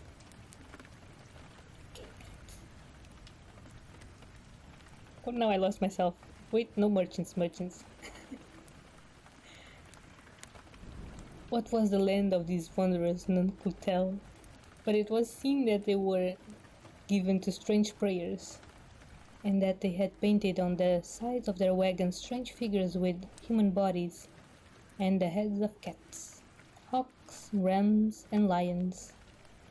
And the leader of the caravan wore a headdress with 2 horns and a curious disc betwixt the horns. There was in this singular caravan a little boy with no father or mother, but only a tiny black kitten to cherish. The plague had not been kind to him, yet had left him this small furry thing to mitigate his sorrow. And when one is very young, one can find great relief in the lively antics of a black kitten. So the boy, whom the dark people called Mince, smiled more often than he wept, as he sat playing with his graceful kitten on the steps of an oddly painted wagon. On the third morning of the wanderer's stay in Ulthar, Mince could not find his kitten, and as he sobbed aloud in the marketplace, certain villagers told him of the old man and his wife, and of the sounds heard in the night. And when he heard these things, his sobbing gave place to meditation, and finally to prayer. He stretched out his arms towards the sun and prayed in a tongue no villager could understand. Though indeed the villagers did not try very hard to understand, since their attention was mostly taken up by the sky and the odd shapes the clouds were assuming. It was very peculiar, but as the little boy uttered his petition, there seemed to form overhead the shadowy, noblest figures of exotic things, of hybrid creatures crowned with horn-flaked discs. Nature is full of such illusions to impress the imaginative.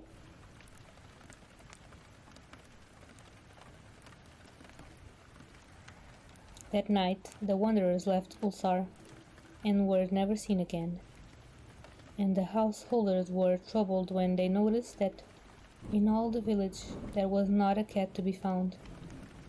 From each earth the familiar cat had vanished. Cats large and small, black, grey, striped, yellow and white.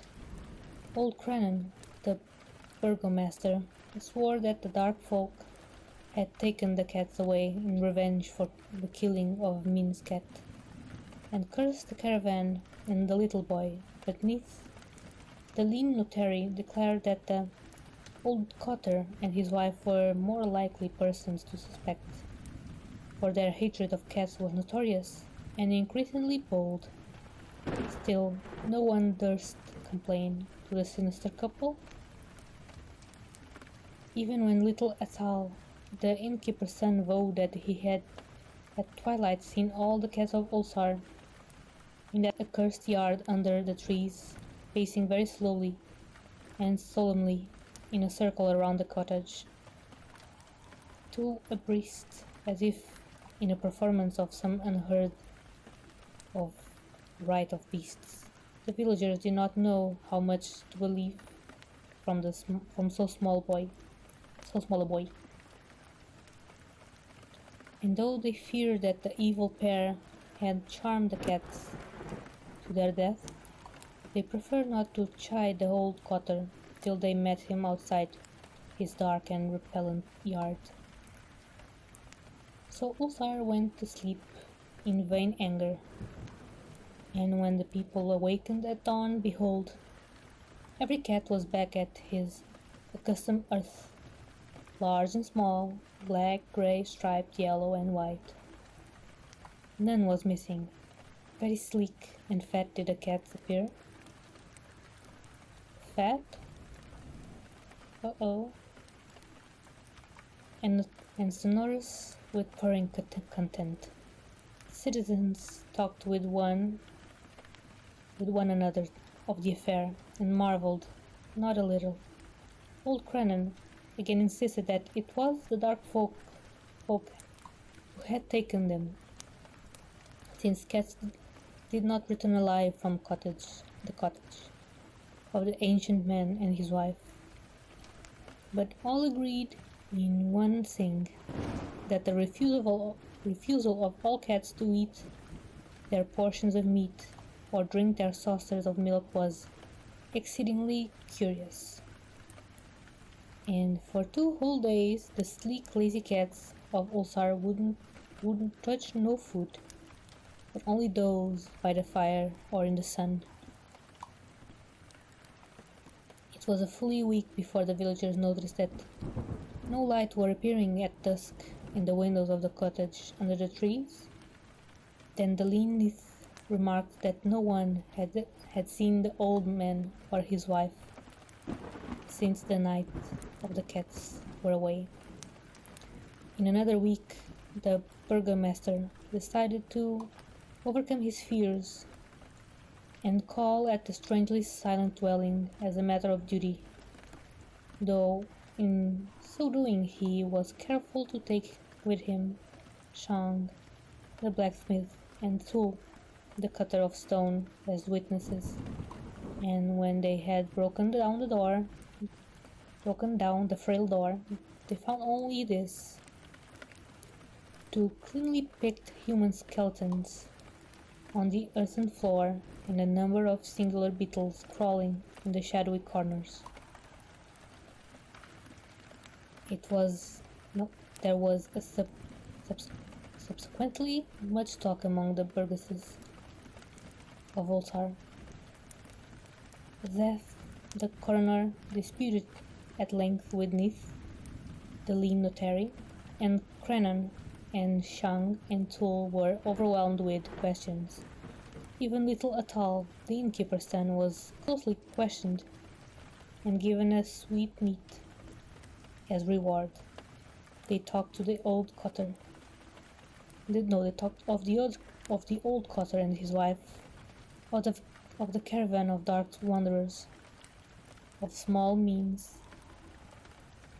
and his black kitten, of the prayer of means and of the sky during that prayer, of the doings of the cats on the night of the caravan left, and of what was later found in the cottage under the dark trees in the repellent yard.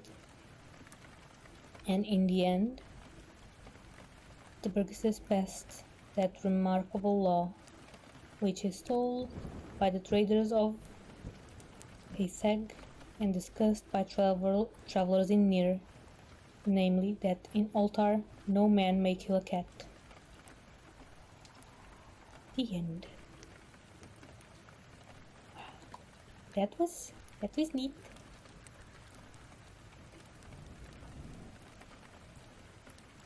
Also, yes, I heard time and time again that cats, when they're left with no food, they may or may not eat their owners. So maybe this could happen, although not with magic, but maybe. Although old man meat must not be that good.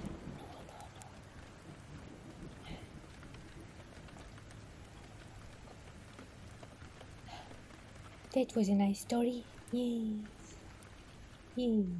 What else?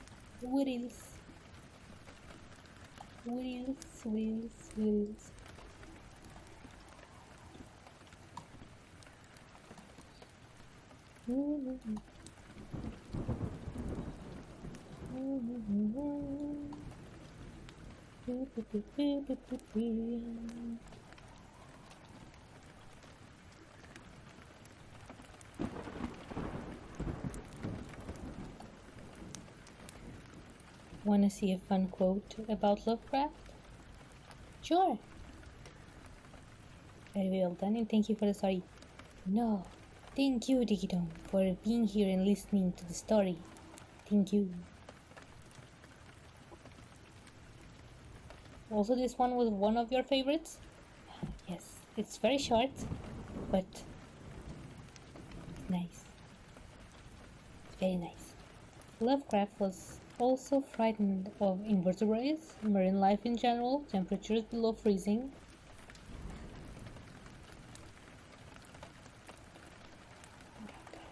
Wait. Temperature below freezing, fat people, well,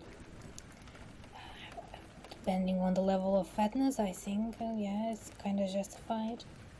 Sometimes, not all the times, okay? Don't come after me. People of other races, race mixing, slums, percussion instruments, caves, cellars, old age, great expenses of time, monumental architecture, non-Euclidean geometry, deserts, oceans, rats, dogs, the New England countryside, New York City, fungi and moles, viscous substances, medical experiments, dreams, brittle textures, gelatinous textures, the color gray. What? The color gray is scary? What? Plant life of diverse sorts, memory lapses, old books, hereditary, mists, gases. Well, gases sometimes are scary. Yeah, sometimes. Especially those that come out when you need to go to the throne. Yes, those are deadly. Whispering the things that did not frighten him. Whispering the things that did not frighten him will probably make a shorter list. Oh man, he's probably mostly afraid of everything. I see.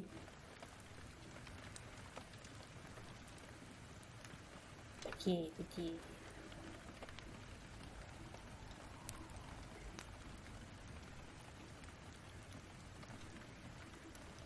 Now, is there a list of things he's not afraid of? I mean, now we know that he's not afraid of cats.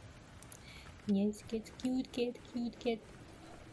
I should get an image of a hand just so I can pet the cat. Yes, pet the cat. Cat. What?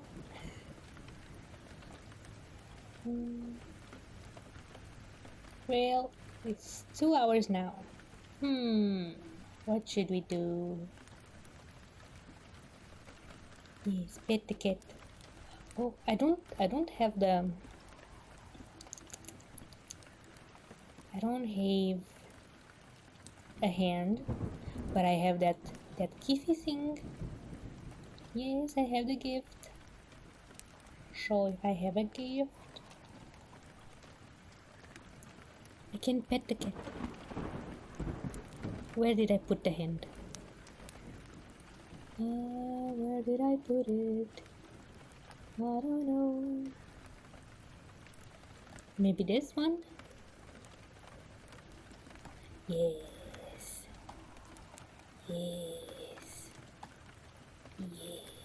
Pet the cat.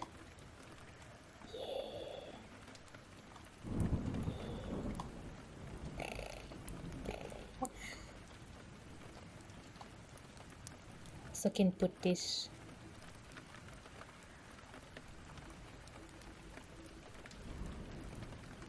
here. Petting the cat.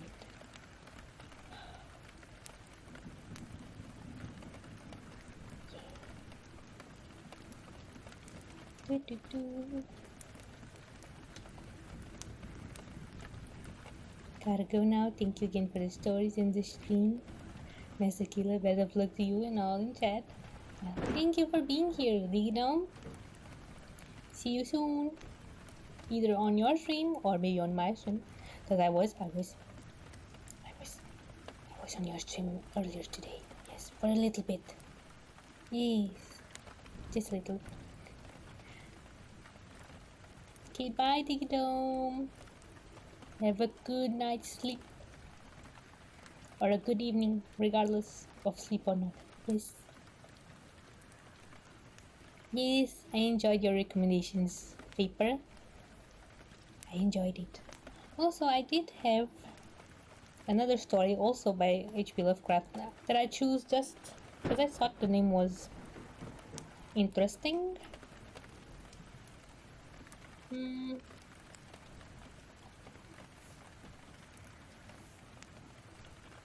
But I don't know if I should end stream now or read just a bit. Which one? The Mound. The Mound. Like, I don't know. I just thought it was a neat name. Yeah. I had even a tab open so I wouldn't lose the story. Should I start it now and read it for like another hour? Maybe? Maybe? Should I?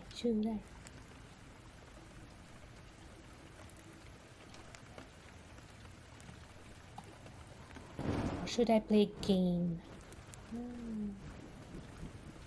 Oh, the Mound was a collaboration? I haven't read it yet.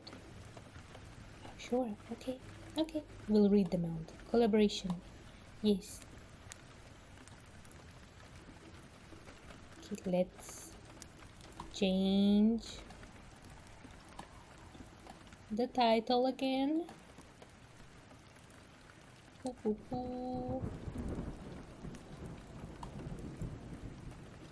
Paste. The Mound. It's long. Well, it could be a long series. I'll just read it for an hour. And I'll stop. Oh yeah, it's really long. Do it have several chapters? Yes. So let's read at least the first one. The first chapter. And then we'll see if we continue or not. You didn't even notice there was a cat here. But yeah, he's there. He's a cat. He's there. Also, wait.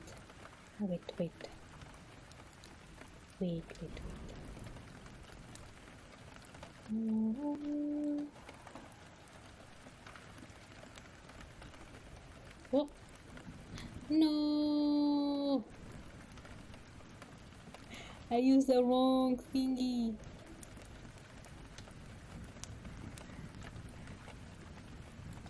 Okay.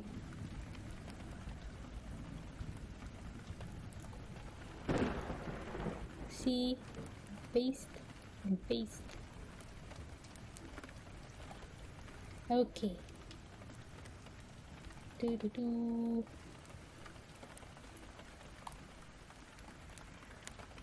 There. I'm being clumsy. Before we read.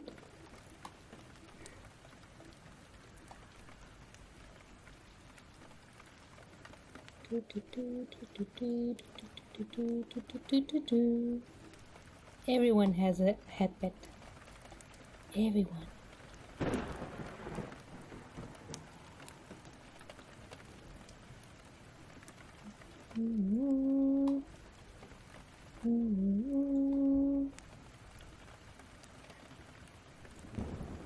Everyone.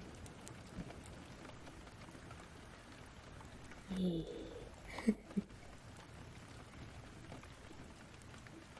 Wait. No, I did it wrong. Let's flip.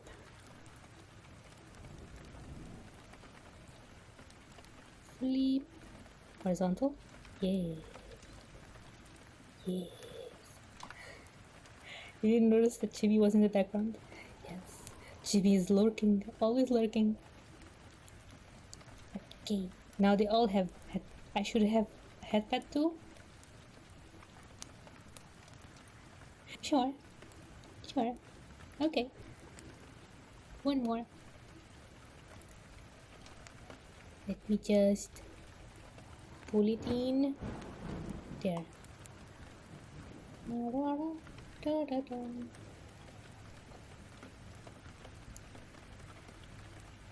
Done. Okay. Now that we all have headpads, and I would even put headpads on the eyes in the background. but that would be a bit too much. Because there are many eyes in the background. I don't know if you can see in the current resolution of the stream. But yeah, there are eyes in my background, in the dark part behind me. Can you see? You should get, yeah, should get pets. Okay, pets. Now the reading scene will start. Soon. Okay. At least the first chapter today, and we'll continue at a later date. Yes. Okay. The Mound by H.P. Lovecraft for Zelia Bishop. Or Zelia. Zelia Bishop? Zelia. It is only within the last few years that most people have stopped thinking of the West as a new land. I suppose the idea gained ground because of our own special civilization. Happens to be new there. Everyone gets pets, yes. But nowadays, explorers are digging beneath the surface and bringing up whole chapters of life that rose and fell among these plains and mountains before recorded history began. We think nothing of a Pueblo village, 2,500 years old, and it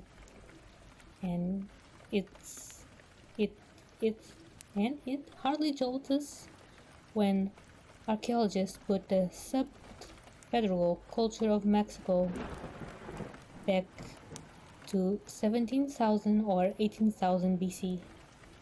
We hear rumors of still older things, too, of primitive man, contemporaries with extinct animals and known today only through a few fragments of bones and artifacts, so that the idea of newness is fading out pretty rapidly. Europeans usually catch the sense of immemorial ancientness and deep deposits from successive life streams better than we do. Only a couple years ago, a British author spoke of Arizona as a moon-dim region, very lonely in its way, and stark and old, an ancient lonely land. Yet, I believe I have a deeper sense of the stupefying, almost horrible ancientness of the West than any European. It all comes from from an incident that happened in 1928.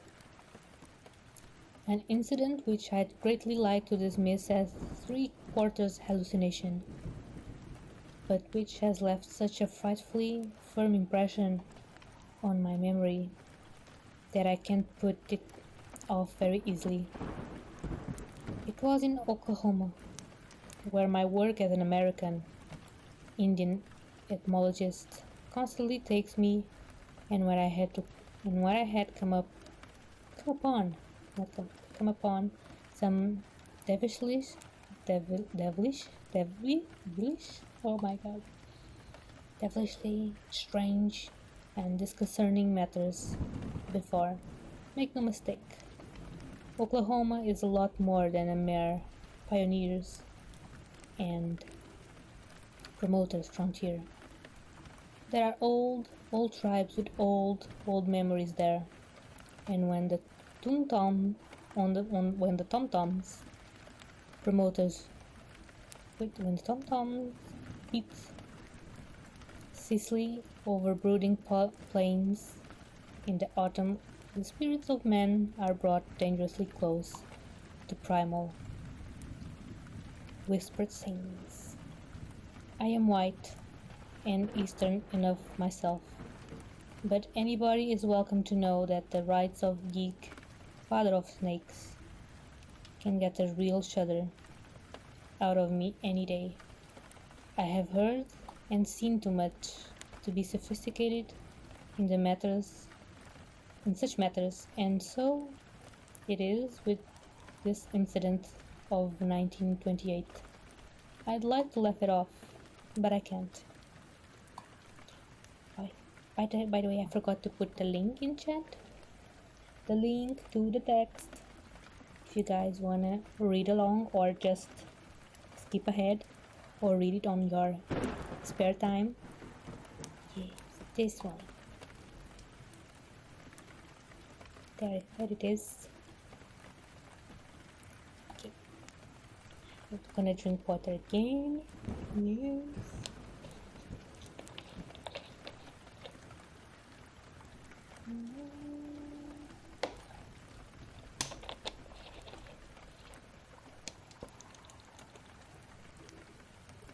I hope that my bottle is not too loud.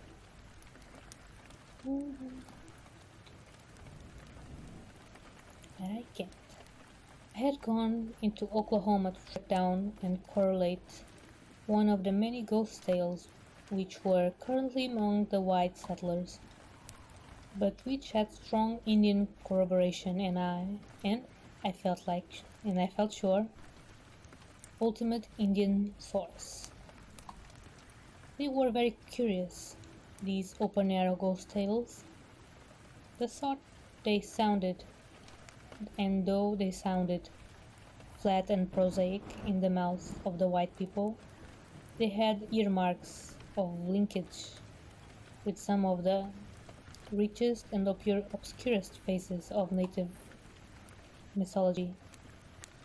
All of them were woven around the vast, lonely, artificial-looking mounds in the western part of the state, and all of them involved apparitions of exceedingly strange aspect and equipment. The commonest, and among the oldest, became quite famous in 1892, when a government marshal named John Willis went into the Mound region after horse thieves and came out with a wild yarn of nocturnal cavalry horses in the air between great armies of invisible specters. Battles that involved the rush of hooves and feet, the thud of blows, the clank of metal on metal, the muffled cries of warriors, and the fall of human and equine bodies. These things happened by moonlight and frightened his horse, as well as himself.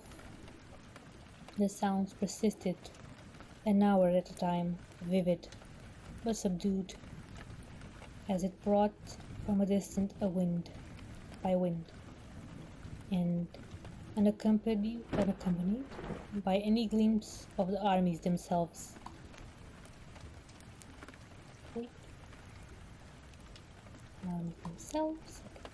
Later on, Willis learned that the seat of the sounds was a notoriously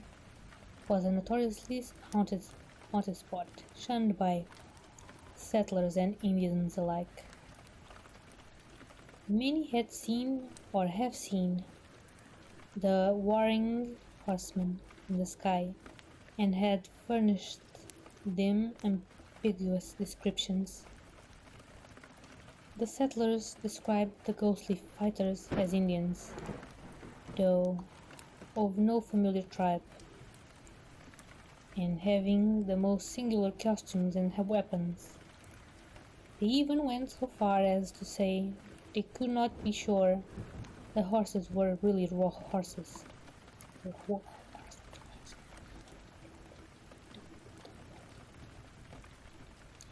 The Indians, on the other hand, did not seem to claim the spectres as kinfolk. They referred to them as those people, the old people, or they who dwell below, and appeared to hold them in too great a frightened veneration to talk much about them.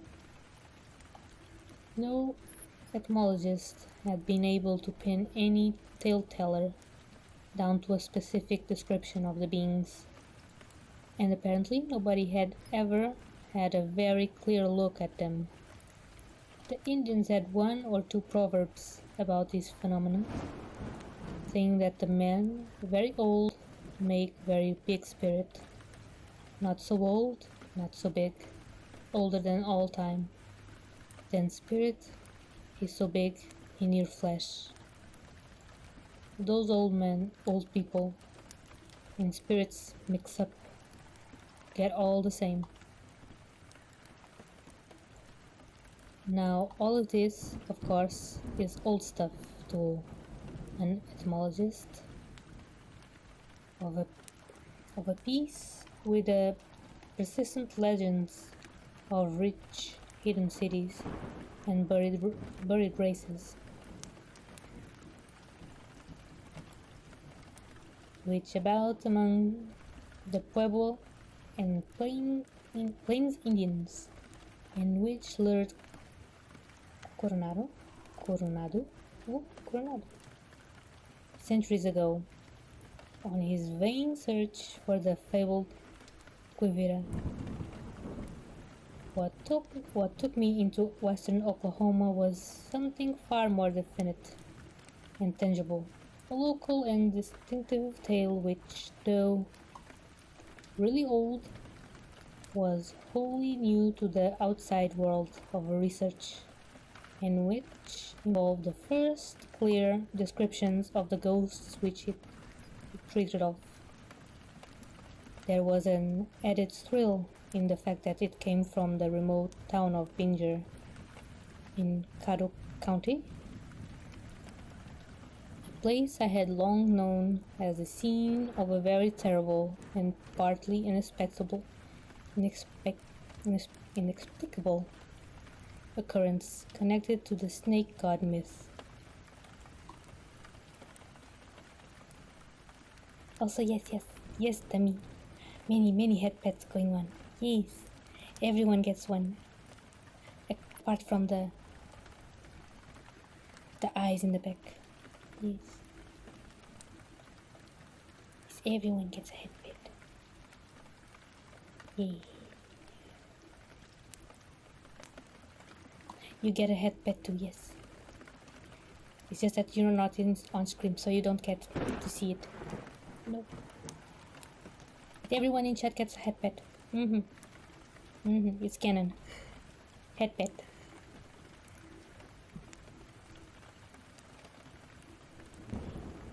Dalier. The tale outwardly was an extremely naive and simple one, and centered in a huge lone mound, or small hill that rose above the plain about a third of a mile west of the village. A mound which some thought a product of nature, but which others believed to be a burial place, or ceremonial days constructed by prehistoric tribes. This mound, the villagers said, was constantly haunted by two Indian figures, which appeared in alternation: an old man who paced back and forth along the top from dawn till dusk, regardless of the weather, and with only brief intervals of disappearance, and the squaw who took his place at night with a blue flame torch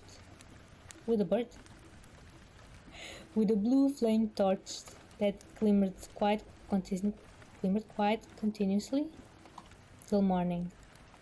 When the moon was bright, the squaw's peculiar figure could be seen fairly plainly, and over half the villagers agreed that the apparition was headless. Local opinion was divided as the motives and relative ghostliness of the two visions. Some held that the man was not a ghost at all, but a living Indian who had killed and beheaded a squaw for gold and buried her somewhere on the mound. According to these theorists, he was pacing for the eminence through sheer remorse, bound by the spirit of his victim, which took visible shape after dark. But other theorists, more uniform in their spectral beliefs, held that both man and woman were ghosts. The man, having killed a squaw, found him in himself as well as some very distant period. These and minor variant versions seem to have been current ever since the settlement of the Wichita country in 1989, and were, I was told, sustained to an astonishing degree by still existing phenomena, which anyone might observe for himself. Not many ghost tales offer such free and open proof, and I was very eager to see that bizarre wonders might be lurking in this small, obscure village, so far from the beaten path of the crowds and from the ruthless searchlight of scientific knowledge. So, in the late summer of 1928, I took a train for Binger and brooded on strange mysteries as the cars rattled timidly along their single track through a lonelier and lonelier landscape.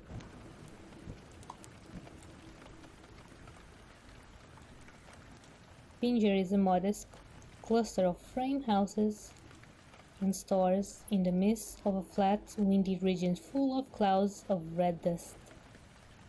There are about 500 inhabitants, besides the Indians, on a neighboring reservation.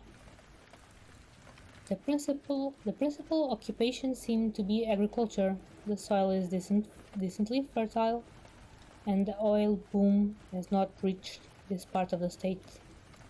My train drew in at twilight, and I felt rather lost and uneasy, cut off from wholesome and everyday things, as it puffed away to the southward without me. The station platform was filled with various loafers, all of whom seemed eager to direct me when I asked for the man to whom I had letters of instruction. I was ushered along a commonplace main street whose rutted surface was red with the sandstone soil of the country, and finally delivered at the door of my prospective host. Those who had arranged things for me had done well, for Mr. Compton was a man of high intelligence and local responsibility, while his mother, who lived with him and was fairly known as Grandma Compton, was one of the first pioneer generation, and a veritable mine of anecdote and folklore. That evening the Comptons summoned up for me all the legends current among villagers, proving that the phenomenon I had come to study was indeed a baffling and important one. The ghosts, it seems, were accepted almost as a matter of course by everyone in Binger. 2 generations had been born and grown up within sight of that queer, lone tumulus and its restless figures. The neighborhood of the Mound was naturally feared and shunned, so that the village and the farms had not spread towards towards it in all 4 decades of settlement. Yet, venturesome individuals had several times visited it. Some had come back to report that they saw no ghost at all when they neared the dreaded hill, that somehow that lone sentinel had stepped out of sight before they had reached the spot, leaving them free to climb the steep slope and explore the flat summit. There was nothing up there, they said, merely a rough expanse of underbush, where the Indian watcher would have vanished to. They had no idea. He must, they reflected, have descended the slope and somehow managed to escape unseen along the plain, although there was no convenient cover within sight. At any rate, there did not appear to be any opening in the mound, a conclusion which was reached after considerable exploration of the shrubbery and tall grass on all sides. In a few cases, some of the more sensitive searchers declared that they felt a sort of invisible restraining presence, but they could describe nothing more than that. It was simply as if the air had thickened against them in the direction they wished to move. It is needless to mention that all these daring surveys were conducted by day. Nothing in the universe could have induced any human being, white or red, to approach that sinister elevation after dark, and indeed no Indian would have thought of going near it, even in the brightest sunlight.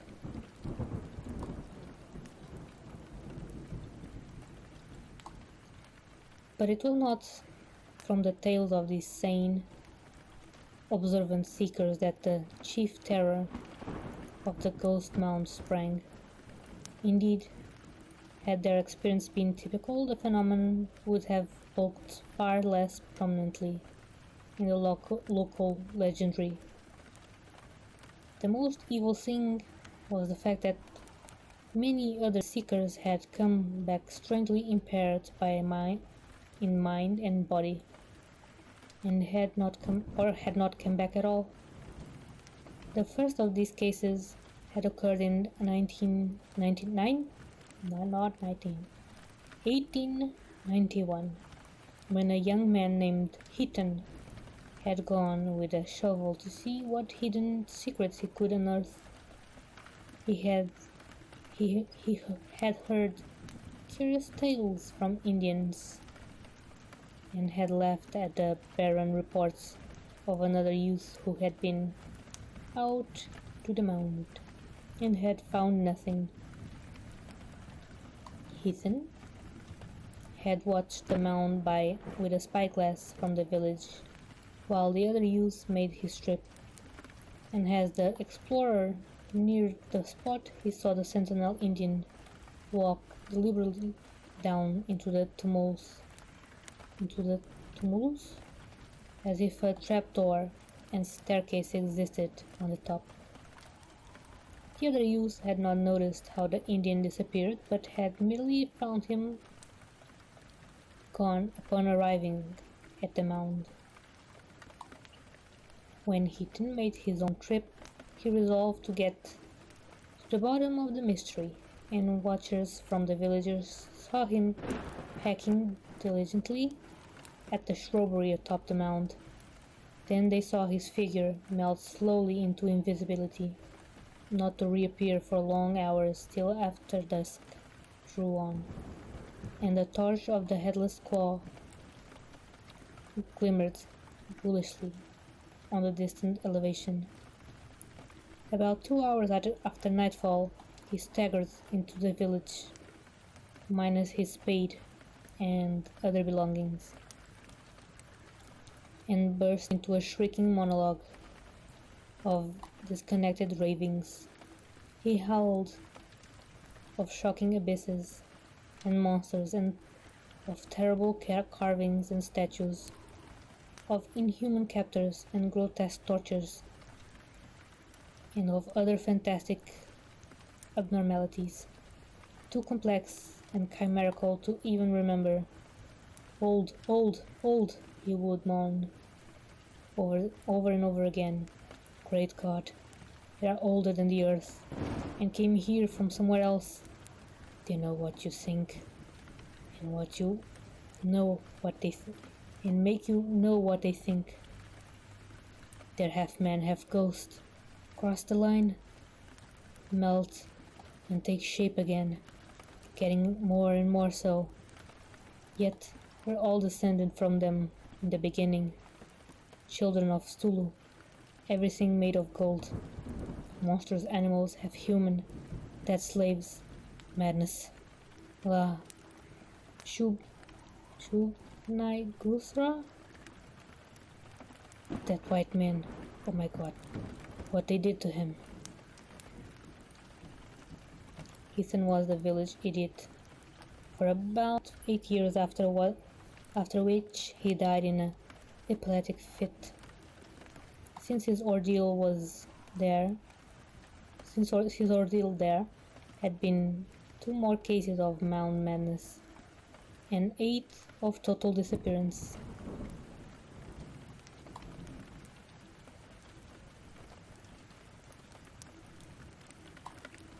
Oh, I think I'm gonna go to sleep. I'm getting my second dose of the vaccine tomorrow, and being half asleep probably won't do me any favors. Yeah, I mean, I don't know. I took my second dose, and yeah, being asleep probably not look very well. I know. I probably would be ashamed if I was like nodding off. But yeah. See you Friday. Yes, see you Friday, Vapor. Hopefully you won't have too many bad side effects from the vaccine. Yeah. Good luck tomorrow. Yeah. Little kiss to you. Mwah. Also, little kiss to everyone who was here and left. Mwah, mwah, mwah. I'm just gonna finish this. Let's see how much is left of the first chapter. Not a lot. Still quite a bit, but not a lot. Okay, more water because my lips are dry.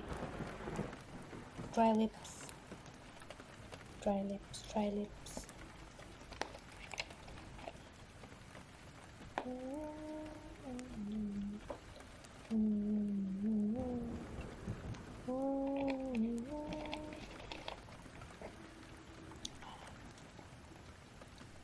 Also need to put my phone charging.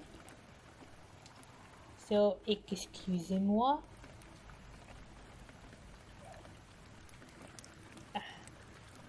Gotta get it. There. Got this.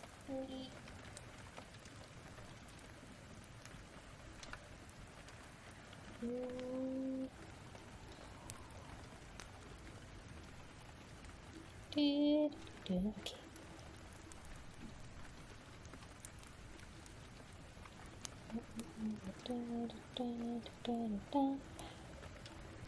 Okay, continuing.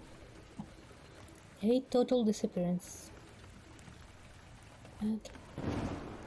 Immediately after Ethan's mad return, 3 desperate and determined men had gone out to the lone hill together, heavily armed and with spades and pickaxes. Watching villagers saw the Indian ghost melt away as the explorers drew near, and afterwards saw the men climb into the mound and begin scouting around and through the bush. All at once they faded into nothingness and were never seen again.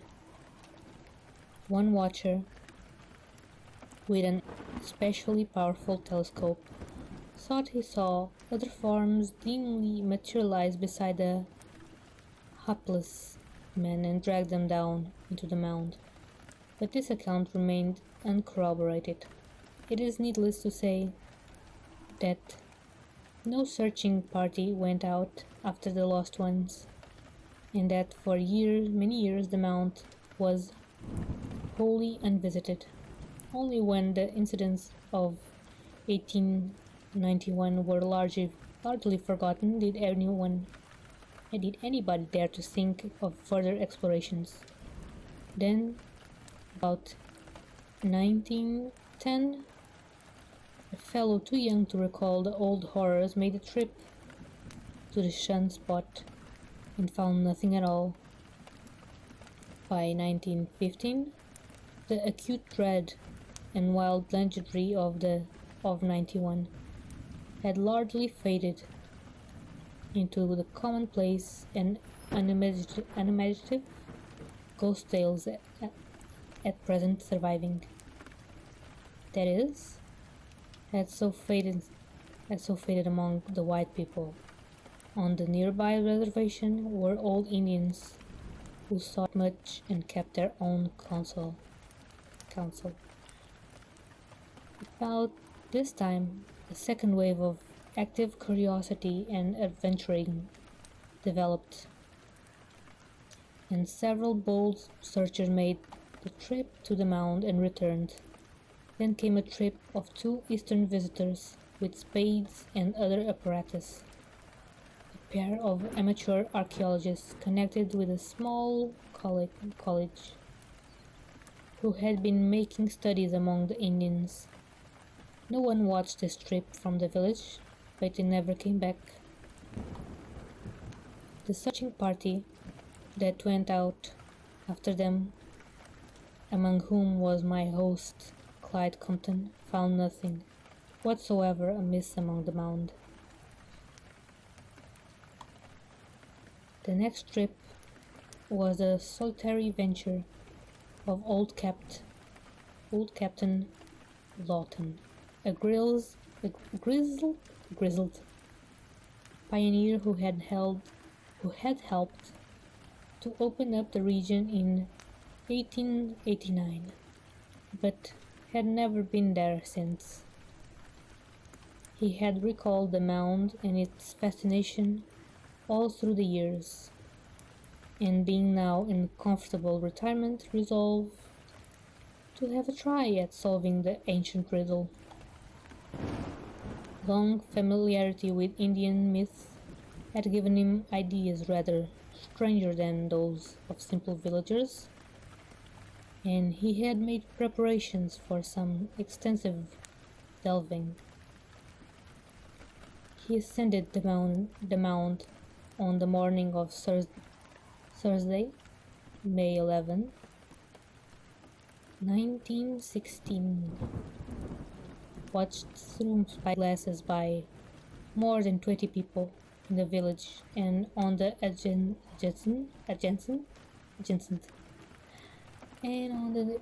plain. Yes, his disappearance was very sudden and occurred as he was hacking at the shrubbery with a brush cutter. No one could say more than that he was there one moment and absent the next.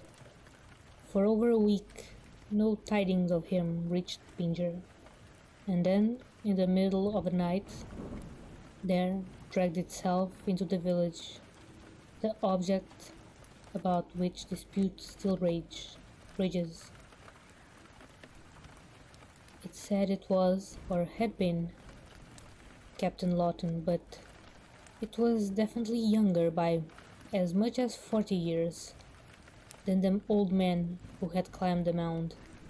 His hair was jet black, and his face, now distorted with nameless fright, free from wrinkles. But it did remind Grandma Campton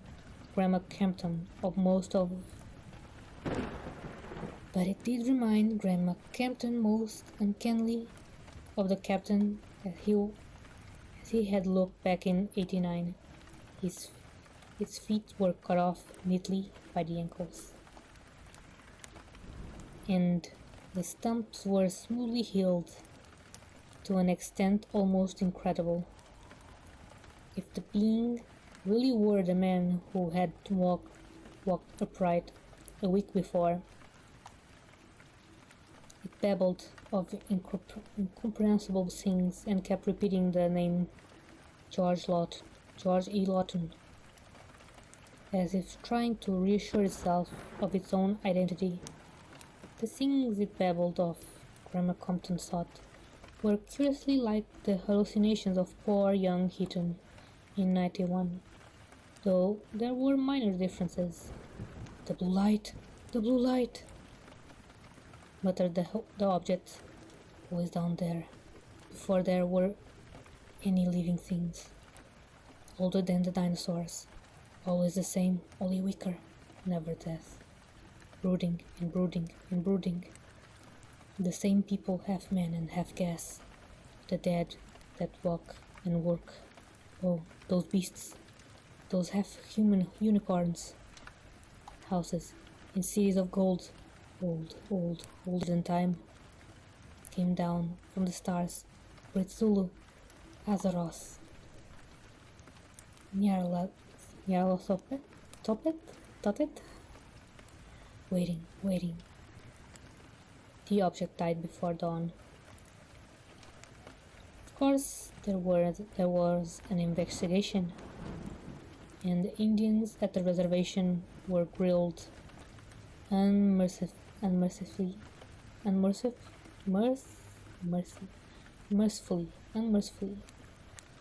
but they knew nothing and had nothing to say. At least none of them had anything to say except old Grey Eagle, a Wichita chieftain whose more than a century of age put him above common fears. He alone deigned to grant some advice. You let an old white man. Not good. Those people, all under here. All under there. Them old ones. Yig, big father of snakes. He there. Yig is Yig. Tirawa, big father of men. He there. Tirawa is Tirawa. No die, no get old. Just same like her. Just leave and wait. One time they come out there, come out here, live and fight, build under tipi, bring up gold. They got plenty. Go off and make new lodges, make them, you them, then big waters come, all changed. Nobody come out, let nobody in. Get in, no get out. You let on loan, you have no bad medicine. Red man no. He no get catch. White man meddle. He no come back. Keep way little hills. No good. Ray will say this. If Joe Norton and Rance Wheelock had taken the old chief's advice, they would probably be here today. But they didn't. They were great readers and materialists and feared nothing in heaven or earth. And they thought that some Indian fiends had a secret headquarters inside the mound. They had been to the mound before, and now they went again to avenge old Captain Lawton, boasting that they'd do it if they had to tear down the mountain altogether. Clyde Compton watched them with a pair of prism binoculars and saw them round the base of the sinister hill. Evidently, they meant to survey their territory very gradually and minutely. Minutes passed. They did not reappear, nor were they ever seen again. Once more the mound was a thing of panic fright, and only the excitement of the Great War served to restore it to the further background of Pinjar folklore. It was unvisited from 1816 to 18 to 1916 to 1919, and would have remained so but for the deviltry of some of the youths back from service in France. From 1919 to 1920, however, there was a veritable epidemic of Mound visiting among the prematurely hardened young veterans, an epidemic that waxed as one youth after another returned unhurt or contemporaries. By 1920, so short is human memory, the Mound was almost a joke, and the tame story of the murder squad began to displace darker whispers on everybody's tongues than two reckless young brothers, the specially unimaginative and hard-boiled playboys.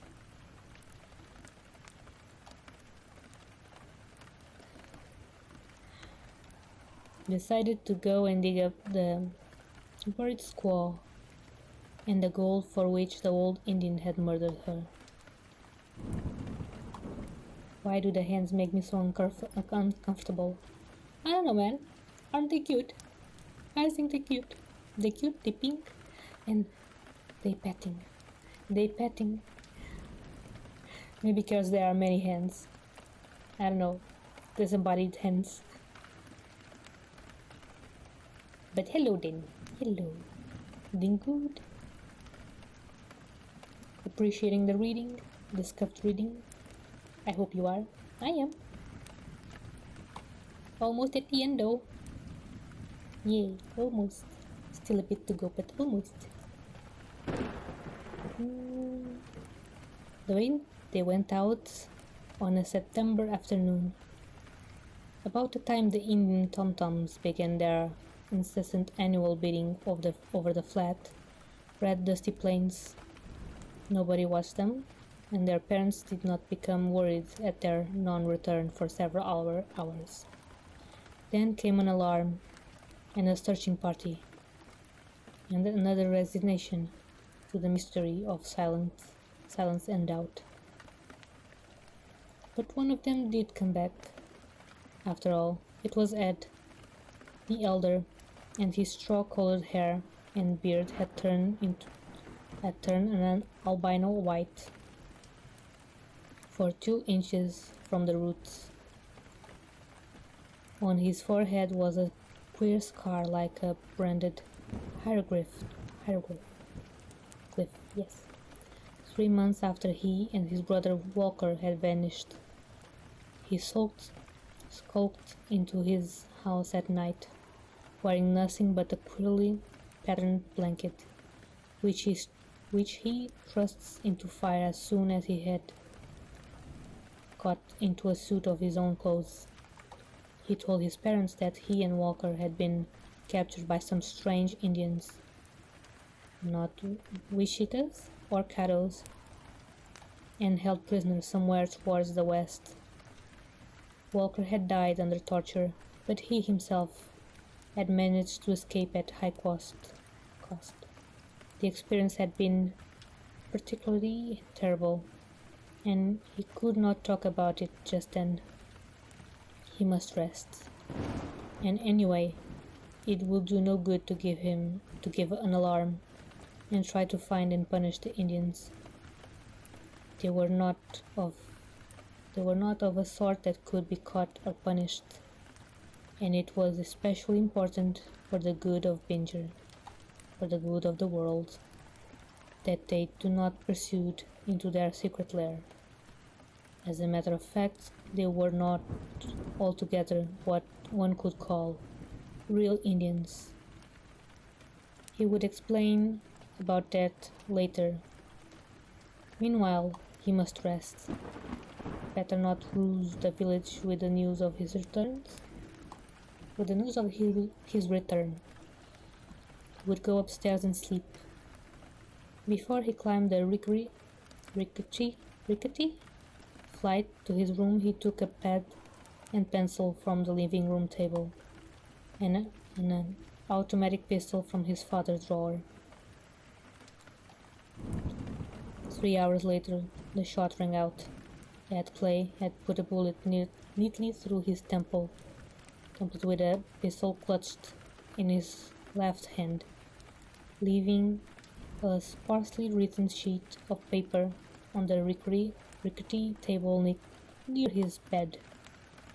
He had, it later appeared, from the whittled pencil stub and stove full of charred paper, originally written much more, but had decided not to tell what he knew beyond his vague hints.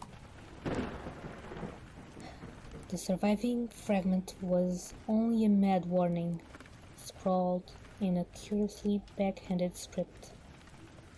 The ravings of a mind obviously deranged by hardships. And it read thus, rather surprisingly for the utterance of one who had always been stolid and matter-of-fact. For God's sake, never go near that mound. And it is part of some kind of a world so devilishly and old it cannot be spoke about me and Walker. What about me and Walker? Went and was took into the thing, just melted at times and made up again, and then the whole world outside is helpless alongside of what they can do. They what live forever young as they like, and you can't tell if they are really men or just ghosts, and what they do can't be spoke about. And this is only one entrance. You can tell how big the whole thing is. After what we've seen, I don't want to live anymore. France was nothing besides this. And see that people always keep away. Oh God, they would, if they see poor Walker like he was in the end. Yours truly, Ed Clay.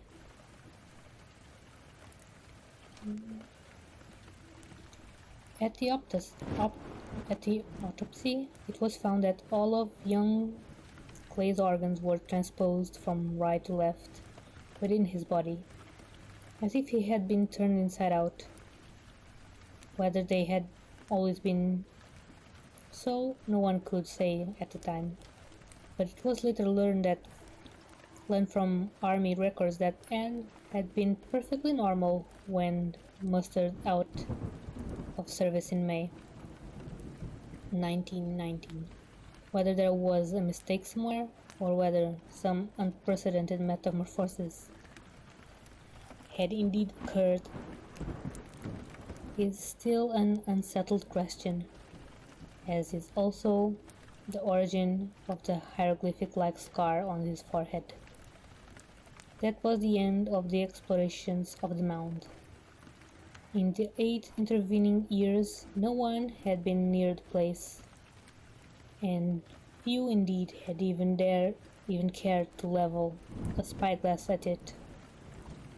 From time to time, people continued to glance nervously at the lone hill as it rose starkly from the plain against the western sky, and to shudder at the small dark speck that paraded by day, and the glimmering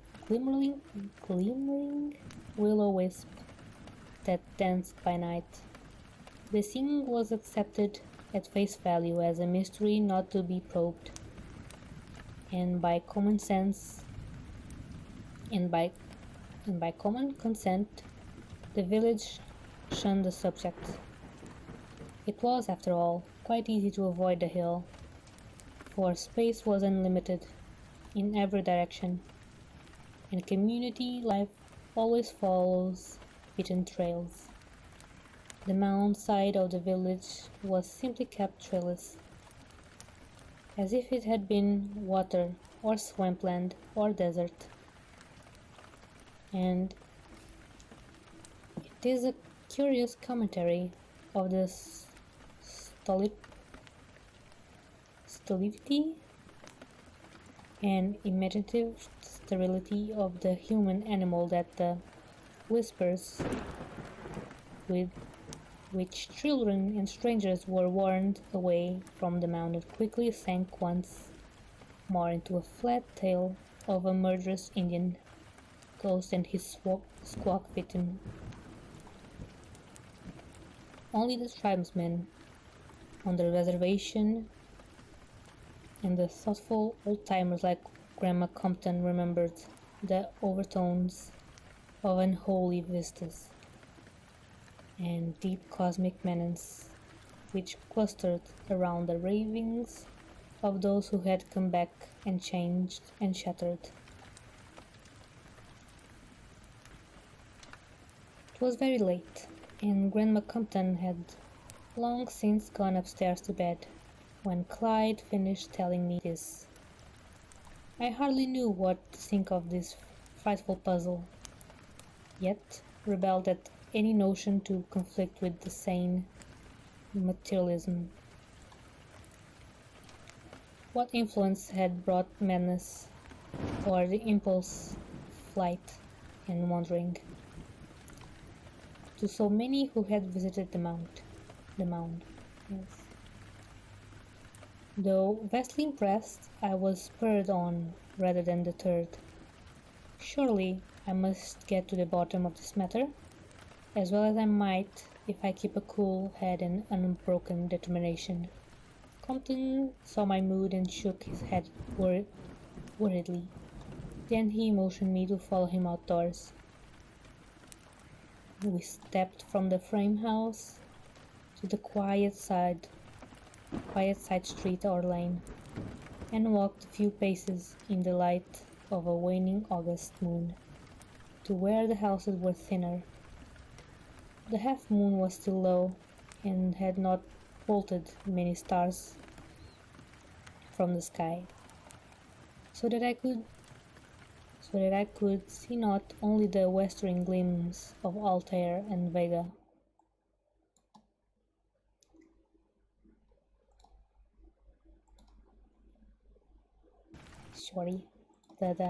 the thingy ran out. Yeah, the sound.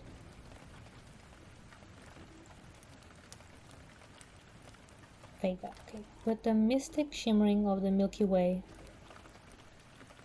As soon as I looked out over the vast expanse of earth and sky in the direction that Compton pointed, then all at once I saw a spark that was not a star, a bluish spark that moved and glimmered against the Milky Way near the horizon, and that seemed, in a vague way, more evil and malevolent than anything in the vault above. In another moment it was clear that this spark came from the top of a long distant rise in the outspread and faintly lit plain, and I turned to Compton with a question. Yes, he answered. It's the blue ghost light, and that is the mound. There is not a night in the history that we haven't seen it, and not a living soul in Binger that would walk out over that plain towards it. It's a bad business, young man, and if you're wise, you'll let it rest where it is. Better call your search off, son, and tackle some other in-June legends around here, with plenty to keep you busy, heaven knows. End of chapter 1. Yes. End of chapter 1. Hi. Okay. And with that, I think this is it for today. So yeah. Thank you all for coming to my reading session. Even though it was very scuffed. Thank you. I'll now read someone. Yes, I'll rate someone. Let me see who we have, unless you guys have a suggestion. I'm always open to suggestions. Always. Okay. Banana Frog. The Dark Side Detective. Well, I have two options. We can go to Zero GBT, that's playing Dead by Daylight, or we can go to Banana Frog, that's playing the Dark Side Detective. Who wants to go where? I can make, well, I'll make a poll, okay? One poll. If no one answers the poll, I'll just choose myself.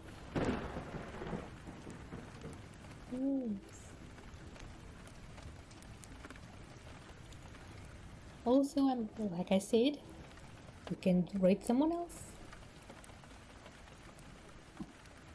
It's all up to you. Who to rate?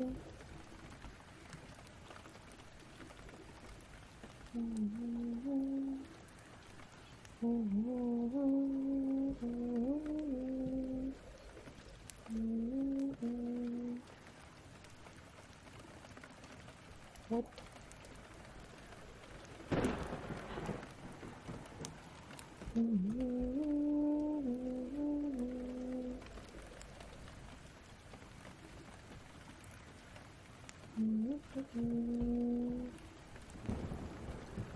Done. Banana frog. I'm going to give you guys 2 minutes to answer, okay? No, 3 minutes. You guys have 3 minutes to answer.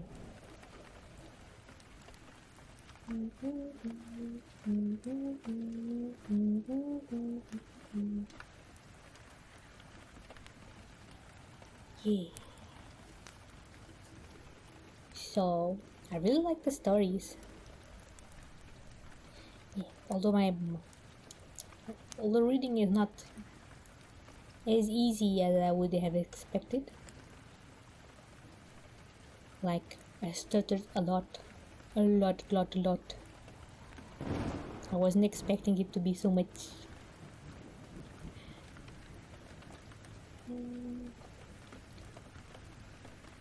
Okay, it was fun. Let's see, my favorite one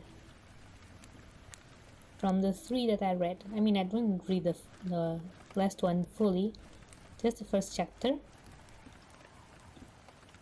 But let's see.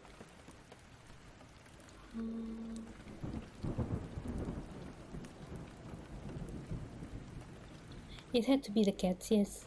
Just because I really like cats. Cats are cute. Yeah. And I really like how the cats exacted revenge on the couple. Do not kill cats. Cats will kill you if you kill cats. Cats are the best. Yes, Kelly. Cats are the best, are the cutest, the fluffiest, the warmest. Although their kisses are not very... are a bit... they hurt a bit. But it's cute regardless. As long as you don't kiss me too much. Cat, you can kiss me every time you want, yes. But not too much. At least not the same place. Because otherwise I'll probably lose my skin. But that's not to say that I didn't like the other stories. But the first one, Pickman's model, honestly, that one, it was a bit frustrating because I wanted to see, not just descriptions. I wanted to see. I wanted to see the picture. I wanted to see the model. Yes. I think it's implied that the model was Pickman. Self-portrait of sorts. But I wanted to see... Oh, I just came back. It is raid time. Yes, it's raid time. I had finished reading everything that I had to read today. So yeah, raid time. It's been 3 hours. Raid time. Raid time. Raid time. Let's see. Let's see the results.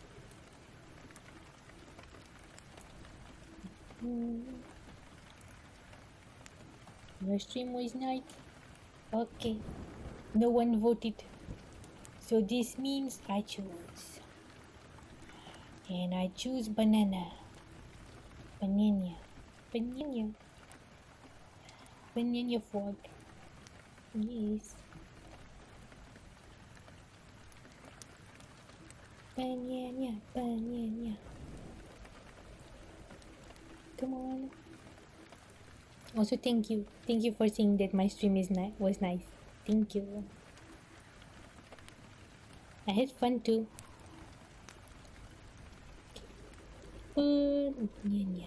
Banana.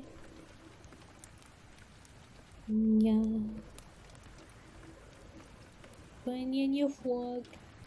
It was comforting. Was it?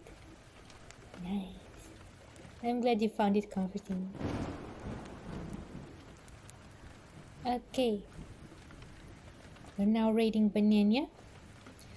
I want you guys to wish her a good stream at the very least. Or send her good vibes. Yes, good vibes.